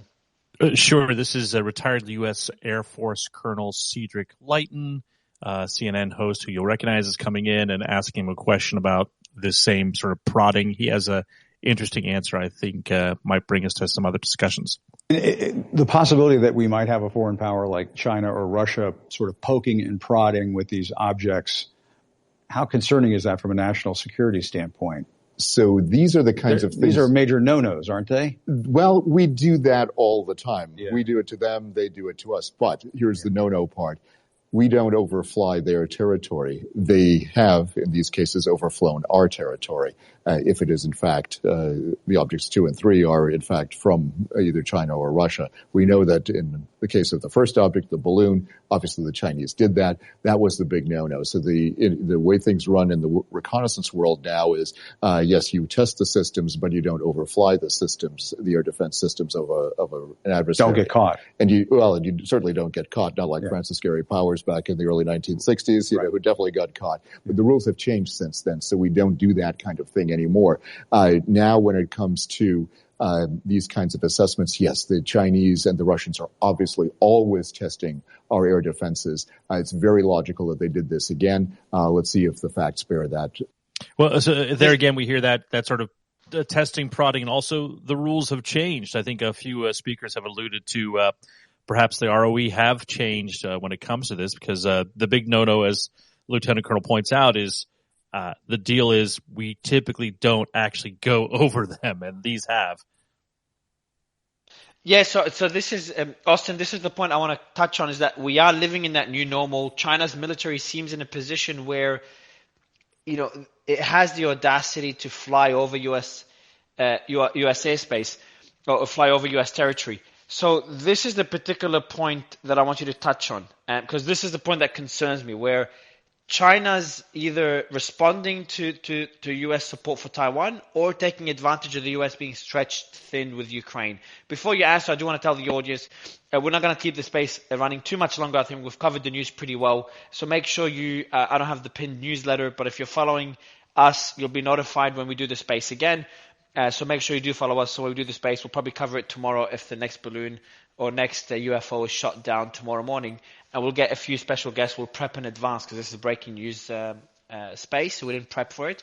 We'll have panelists ready, and we'll probably dive deeper into U.S.-Chinese relations and what this all means. Because for me, that is the biggest point of concern on a personal level. Austin? Yeah, I'm sorry. Could you reiterate what specific point you wanted me to talk on there? With Chinese spying by flying over U.S. Territory, this is the big no-no, and this is the line that's been crossed. Am I looking too deep into it, or this is a line that kind of leads us into a new normal where China is just a lot more courageous? So I wouldn't say you're looking too deep into it. I think what's important, though, is historical context here. And as you know, the clip from Justin sort of pointed out, I think another major incident in history to sort of look into for this would be the Francis Gary Powers incident, in which case, at the time, the United States was conducting U-2 spy plane overflights of the Soviet Union quite often. And the reason that we were able to do that was because of the altitude specifically that U-2s flew at. It was untouchable by any sort of gun or missile that the Soviets had until they finally could. And when we look at instances like this, no matter what sort of the geopolitical playing field looks like between nations like the PRC and the United States, there are always going to be attempts to conduct overflights, to conduct intelligence gathering, right? That is the name of the game. That's how it's played.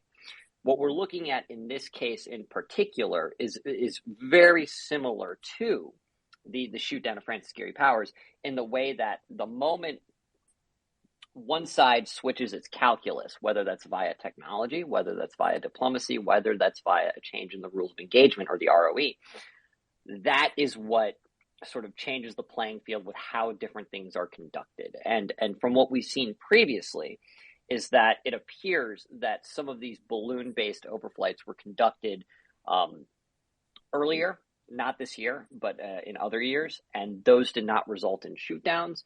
What is very clear is that after sort of the amount of public attention that was paid to the larger Chinese balloon that overflew the U.S., is that the ROE and the way that the DoD and NORAD are dealing with these incidents in regards to not just physically and kinetically, but also in regards to how they're releasing this information to the public has shifted.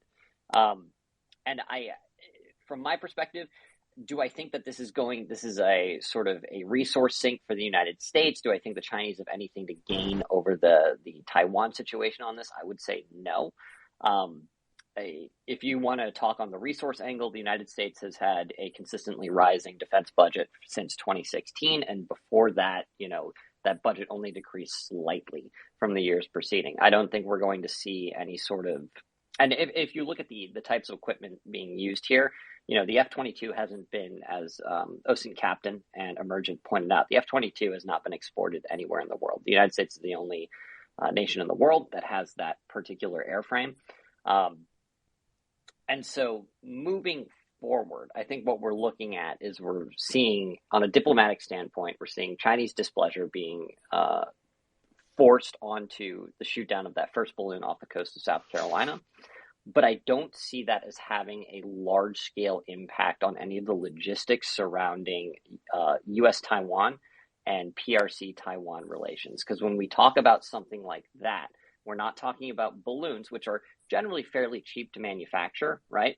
We're talking about aircraft carriers. We're talking about, total tonnage of a green water or a blue water fleet. And so I think what we're seeing right now is the Chinese have observed what the reaction was to that first balloon, and they're trying to drum up more attention over further balloons and try and make the current administration look incapable. I think we're looking at information ops in real time. So let me ask you real quick, Emergent, if you don't mind. These new, quote, unidentified flying objects that are, they might be coming from China, they might be coming somewhere else. It seems like with recent events, it's probably a lot of people are going to make the assumption they're coming from China. How long would they actually take to make that journey? Let's say they're balloons, okay, to float down the jet stream from China. What sort of time period are we looking at in order for them to get here? Would they have been launched before this balloon thing really started being a big deal? That's a good question. That's a really good question. I think I looked at the overview of the. It's been a few days since I looked at the article. The overview of the flight path of the original balloon, and I think it took three to 4 days from its estimated departure point. But that really depends on what the departure point is. I think it's a matter of a few days. It probably depends on the wind speed. So based on that, it sounds like you're saying that these balloons would have been launched after the U.S. response to the previous balloon. You know, the Yes, that would make sense. Okay. And then what sort of capability does the United States have to be able to actually know where these launch points would be? Is that something that's realistic? Do we have the capability to even do that? That's a lot of different. There's probably some Navy capability. Probably the ones who'd be most familiar with that would be NGIA, which is National Geospatial Intelligence Agency. They have a lot of resources at tracking global assets like ship movements, supply and material movements. That's probably the primary source for the Ukraine, the Russian buildup on the Ukraine border. Things like departures of ships, shipping traffic, both civilian and military. So probably NGIA would be the primary source for that, but there are other possible sources.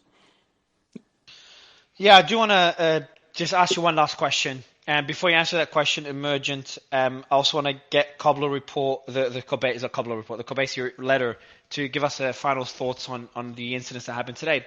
But just for the audience, we do these spaces whenever there's breaking news, as you probably all know.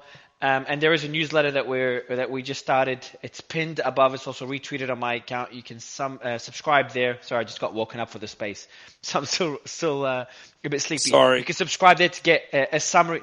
Oh, good, man. Oh, good. I'm glad you woke me up. To get a summary of the spaces that we do. So make sure you subscribe to the newsletter.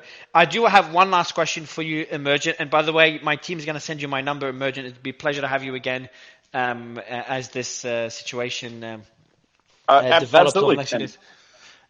And my question to you is for Chinese, and Austin was answering that question earlier, for Chinese flying objects or for Chinese spying by flying over U.S. airspace.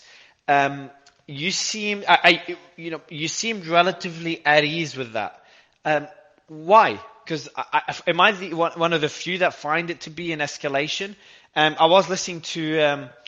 I was reading an article after the first balloon was shut down, and we know that China's spying on the US is spying on China, and the list goes on. Everyone's spying on everyone, but there are to-dos and not to-dos. And flying over the other country's airspace or territory is in the not to-do list. For that to change, is that a new normal? Is that an escalation? So it's a new normal based. Sorry. I'm going to comment quickly here. I would say it's a new. Yeah, go ahead, Austin. I'll go to Emergent. Yeah, go ahead, Austin. It's a new normal based upon technology, right? When in the era of when like spy overflights were conducted, specifically by the United States, they were either done by U-2 and later SR-71 platforms that were flying higher or faster, depending upon which platform.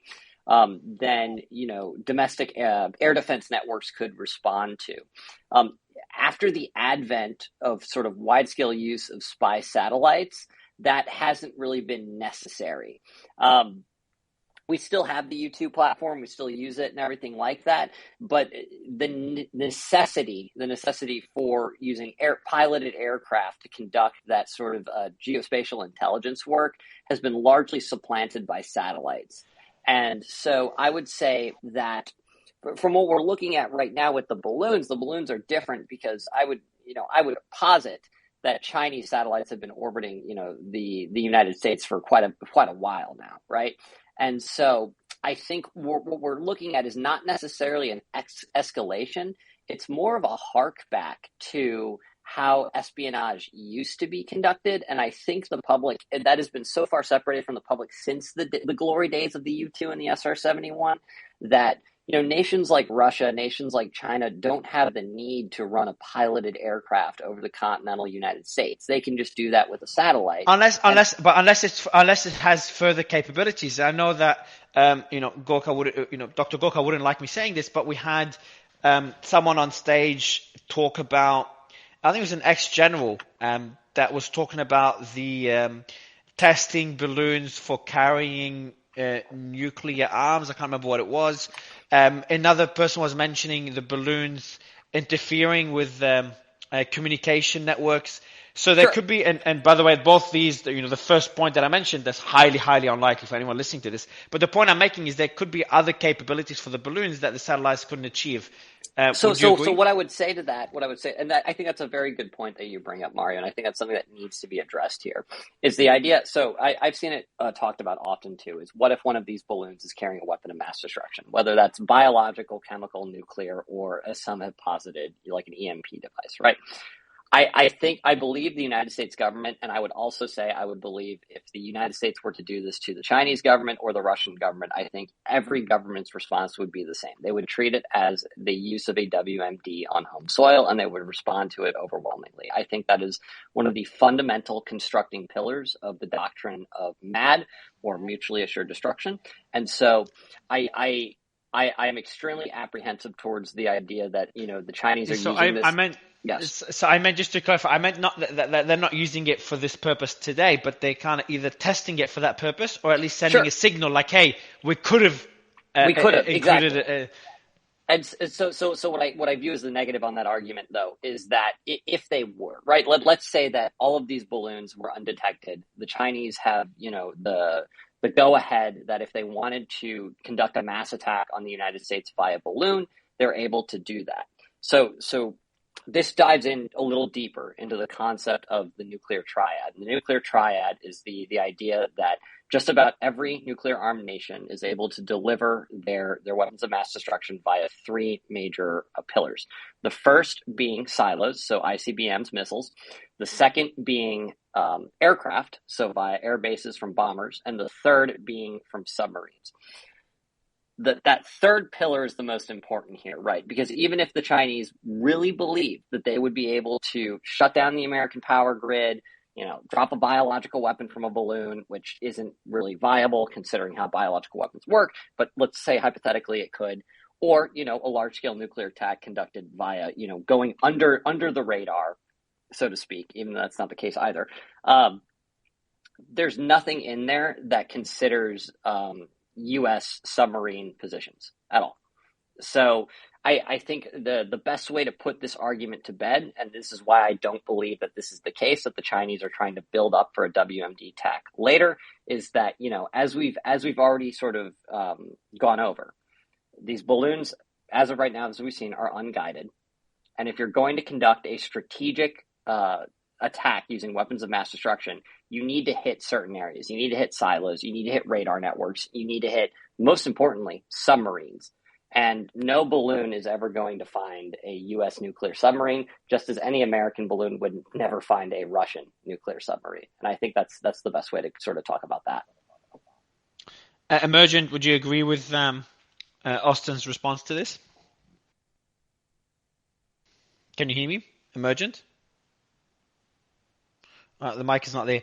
There it is. There it is. You good? Sorry, yeah, all good, man. Lagged. Yeah, all good, man. All good. Yeah, I think I agree with his point of view. I think a lot of this is probably more probing. I mean, it's not unlike in some ways what a lot of what people don't know. A lot of what the Navy does. There's things like international agreements, like each country gets I think it's 15 miles of sovereign waters outside, but then there's international agreements about certain areas. But there's always been these cases where some country will just declare, oh yeah, well, the normal is 15 miles, but we declare 20 miles, right? The Gulf of Sidra incident in the 80s, where Gaddafi declared that, oh yeah, well, I get 200 miles of the Mediterranean as sovereign Libyan territory, and it was Reagan sent the carrier strike group there to shoot down his planes and prove to the world that, no, that's not your territory. So in a way, this is kind of, in a certain sense, it's kind of the Chinese doing the same thing. testing the limits, probing, seeing what they find out, seeing what the reaction is. Yeah, I think. And by the way, I linked 2 articles down there about the incident I talked about earlier, which I think is very historically interesting, and it's not very widely publicized. The 2004 incident was it was not. I misspoke earlier. I said congressman. It was actually the governor of Kentucky, Governor Fletcher, in 2004. He flew in to D.C. without filing a flight plan, and it was in complete violation of the post 9/11 rules, and they almost shot him down. So I posted it in the links. There's both an NBC and a WAPO article about it. Really, they even went so far as to evacuate the Capitol building because they thought it was another hijack scenario. So read that. Very interesting historical info, and kind of paints you a picture of what that is actually like. Hey, Mario, Thanks one a quick lot. question for your experts here is, what if this is just sort of a general trend? So several weeks ago, whenever they had their big meetings in China to sort of consolidate power, Hu Jintao was removed from those meetings in sort of a major spectacle that was a break from tradition, typically not something that China would do. And following that, when the World Cup started and people were following live coverage and they suddenly saw not just people at the World Cup, but people around the world celebrating en masse, it started to dawn on the people that something about what was happening in their own country wasn't matching up to what the rest of the world was doing with respect to COVID. And so I just can't help but wonder if China may need some wins in some ways because of the amount of duress that their leadership may be under now. And I long speculated that China couldn't keep a zero COVID policy and go to war in Taiwan and other NATO nations. And so I just wonder if there's a sort of pivot out of a little bit of anxiety over. You could argue that in the worst possible world, China handled COVID so poorly. And if people in America and other Western nations are upset about how we've been treated during these times, imagine what a population like that must be feeling after they've been locked down for years, used inadequate vaccines, and then I think Kasabi, I would love you to answer that question. Kasabi, Kobasi, I'd love you to answer that question and answer the question that I had. I think my question and Carl's question kind of go in line. Why is China doing this? So I'd love you to answer that question, and I'll go to Piotr as well. Yeah, that's a great question. I mean, look, the first thing I'll say is I just pinned this timeline that we just tweeted a few minutes ago. Why? I mean, it took us 3 days to shoot down the first balloon. Now we're shooting down these UFOs almost by the hour, and this whole thing over Montana in the morning that we're going to engage with. China is testing the waters here, but I also think the U.S. is also testing the waters. They're trying to see when they shoot down a Chinese-owned balloon or some sort of Chinese-based espionage, what's the Chinese reaction to this, right? And we're coming off, the Kobasi letter, we're a financial publication, so we're kind of looking more into what does this mean more on the economic side? I mean, we're coming off a historic trade war from the Trump era between the U.S. and China. We're finally starting to see supply chains normalize. But then we also know that China has their eyes on Taiwan, which is, the biggest producer of semiconductors in the world. So is this China trying to poke at the U.S. and see, all right, well, this is their reaction if we fly over the U.S. What happens if we keep flying over, Taiwanese waters, or we sail around Taiwan? What is this going to do? Is the U.S. going to impose, further tariffs like we saw over the last few years? So I think China is really just trying to see what happens. I mean, we're going to keep testing the waters here. And we know that China has their eyes on Taiwan. I mean, we know that they're expected to invade by 2027. And we also know that, tech companies have been under pressure, and China knows. So I think they see now is the time when we're a little bit more vulnerable, and this is in the news, and it's become very political.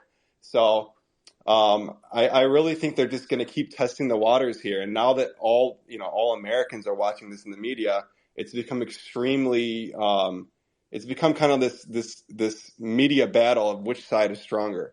So we could see this keep escalating, and until one side puts a clear end to it, it's going to get a little bit more dirty, we think. Mario, a quick follow-up for him would be, after your guest several days ago, the general that said he could see it wouldn't be far-fetched for him to see a scenario where things escalate to the point that China makes a move on Taiwan before the next election.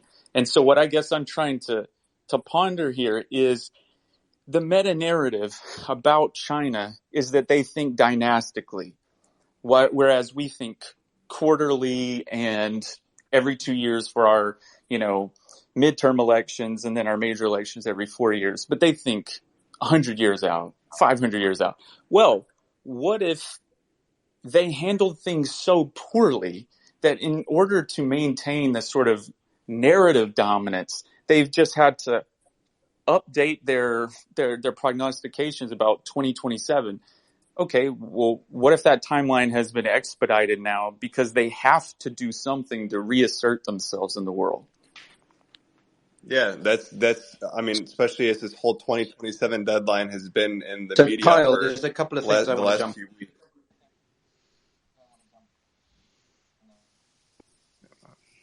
Is it me or is Piotr messing up? This is my... Oh, sorry. Yeah, your connection, Piotr. Can you hear me? Yeah, I can Your hear connection's you. really bad, man. Yeah, it's good. Yeah, you're back now. Yeah, go ahead. Okay. Yeah. So, Carl, I think you're very astute. What is the biggest fear that autocrats have? It's for their population to become more enlightened, for them to become more informed about the opportunities and freedoms and liberties that other countries, other populations, other civilizations have. Right. Look at the Soviet Union. What did they try ever so hard to do? To limit the amount of infiltration of Western media, pop culture, and so on during the late 20th century. So when the zero COVID policy happened and the white paper protests, as they became unofficially to be known, happened, that was the biggest threat that President Xi has faced during his premiership since he took office. And this is significant because it's the first time we've seen this form of China. There's much more assertive wolf warrior diplomacy, which is just a fancy way of saying they're more assertive in their foreign policy, going about, having to deal with demographic and domestic issues. So they have two main things now. They have domestic crisis, both from a housing issue, housing bubble, and a public health crisis. And then that is playing into their foreign policy aspirations and interests. So when you have Taiwan on the radar, which is, I still remain on the fence as to whether or not they ever actually intend to invade, and I'll give you a couple of reasons why in a minute. This is something that you could potentially see pushing up their agenda as to why they need to do it sooner rather than later. President Xi isn't getting younger, and he wants to be the man to restore China to its glory days, as you mentioned, the dynastic period. So I don't know whether or not what's happening now, i.e. with these balloons, with these aerial objects, has any direct significance to Taiwan, because this is the US mainland, and this doesn't necessarily play into the US strategical narrative when it comes to Taiwan.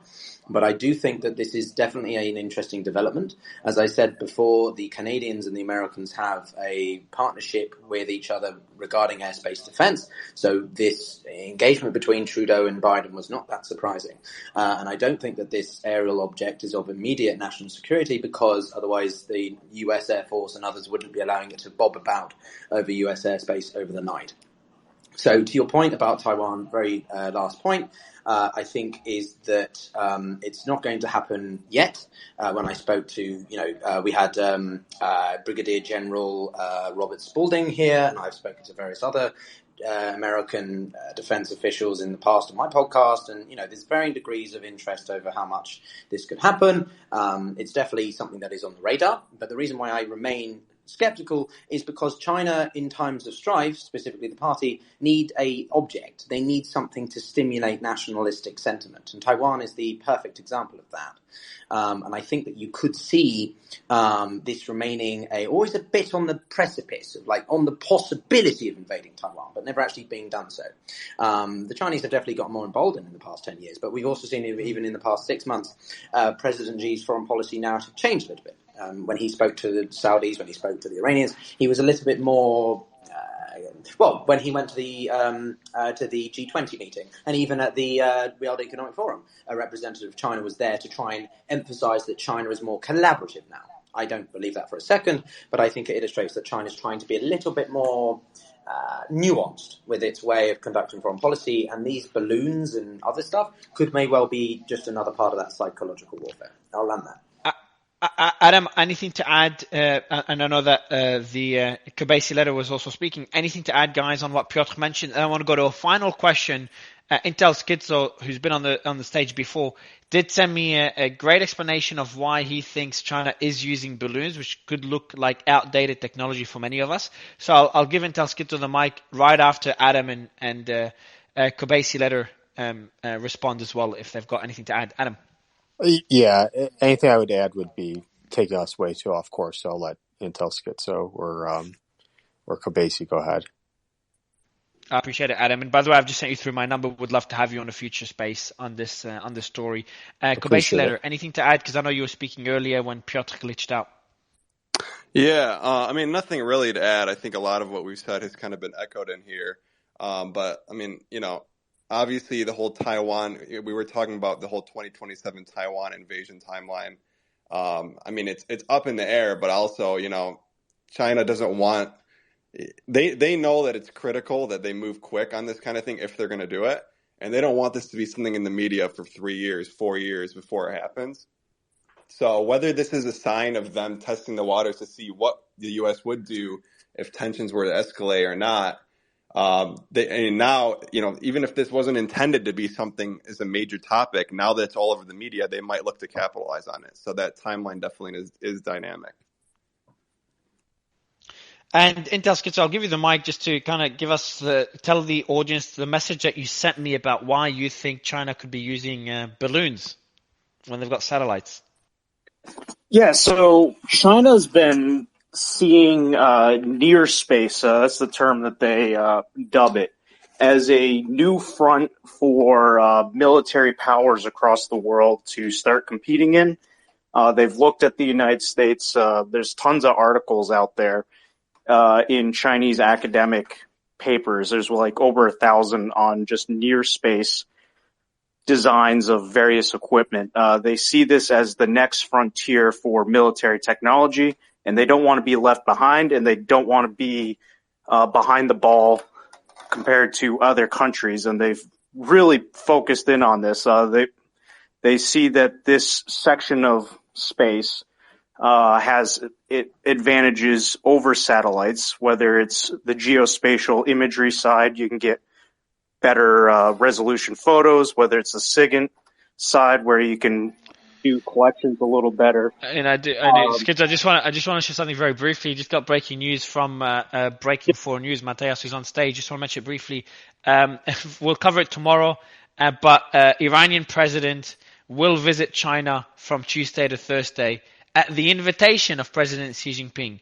That was quoted by China's foreign ministry, and that was just in the past half an hour. I think it was the piece of news came out 10 minutes ago, so I'm guessing this is very recent. Came on the Jerusalem Post. Mateus, when was that announced? Do you know? When did China announce this? It seems to be. Yeah, sorry. It seems to be that it was announced fairly recently. I forwarded you the report that I saw from the Jerusalem Post, but it was also reported by Global Times, the Chinese state-affiliated media that went out at 11:40 p.m. Eastern Standard Time. So it's been going out within the past 10-15 minutes. Yeah. I appreciate it, man. And Justin, I know you've got a really interesting clip that you wanted to play as well that Tom Fitton tweeted. Yeah, our own Tom Fitton just uploaded this to his account. This was a presser I think he had, and it's all about what our topic du jour. Believe me, Judicial Watch is going to investigate the heck out of this. We had FOIAs that went out immediately in response to this attack. We're going to find out what went on, what's gone on previously, and what other risks we're facing as a result of this haplessness from this, not only the Biden administration, but our defense establishment. This is a sad day for America. It's concerning.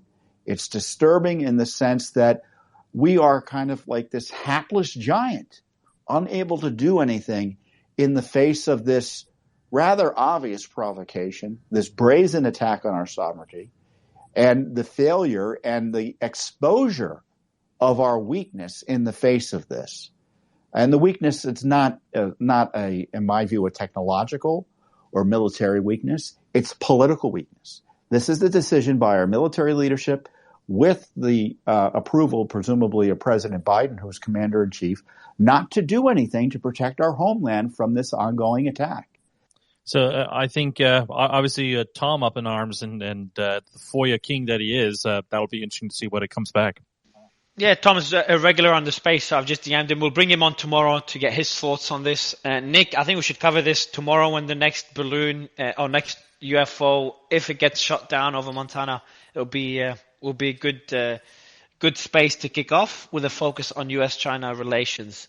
What do you think, Nick? Absolutely. I think this is going to continue developing here, especially because it does seem like the U.S. government has said that they're going to resume this operation that they were working on tonight when daylight breaks in Montana. Yeah, and as always, we'll keep things objective, try to give you the facts, and always have balanced opinions on the panel. But I think it was great. I would just give everyone a massive shout out to Raw's Alerts and Breaking 4 News for, playing a key role in getting this space started and giving us all the information we need, and all the panelists that we had that came on and off, and of course Nick for helping co-host the space. And our regular panelists, we have Austin, Piotr, who are regulars on the space, Justin for playing the clips. He's the clip guy. Justin, you're the best for playing clips and giving commentary on those clips. I love it, man. So if you could do it in every space. Yeah, the way he does it, the audio's impeccable. His commentary, it's on point, never glitching. So yeah, Justin, I'm probably going to give you a call after this. I kept the comedy to a minimum. I was going to bring up, the Welcome to Earth clip from Will Smith, but we'll play that for another time. yeah, you DM me, Justin DM me, said, Mario, I've got this clip. I'm like, no, man, not this space, not today. I also want to give a shout out, All Source News and other panelists that are regulars on the space. But otherwise, yeah, I think it was a great space. Really enjoyed it for the audience. Hope you enjoyed it as well. The newsletter's pinned above. It's retweeted on my account. If you want a summary of the space, otherwise, to see us whenever there's breaking news, we'll be covering it. Okay, love you all. Thank you so much. Ian, Nick, anything to add, and Alex as well. Yeah, no, that's better. Yeah, because we're gonna have a lot more. What about the newsletter? You got to advertise the newsletter. I did 3 times. I did my job this time. I did. Don't get angry at me, Ian. Don't get angry at me. Oh, okay. I won't. 2023 is sure is weird. So man, yeah, it's I got woken up for this. I was literally asleep. Don't jinx it, Raw. We had 22 stars. Don't jinx it too soon. Don't jinx it. Yeah.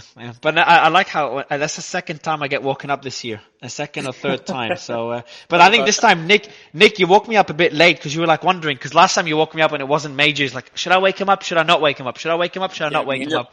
And it took you a while. Chatting, and we were like, should we wake Mario up about this? No, and I was like, yeah, I just did like 5 minutes ago, but Mario. It's probably good we didn't do the space yesterday. Yeah, I get no one. I've never been woken up in like years and years. No one. I never put an alarm. So this new lifestyle of being woken up for breaking news, I got to get used to it. But no, when there's something major, don't be shy. All right, everyone, thank you so much. I'll see you on the next one. Really appreciate it. Bye, everyone.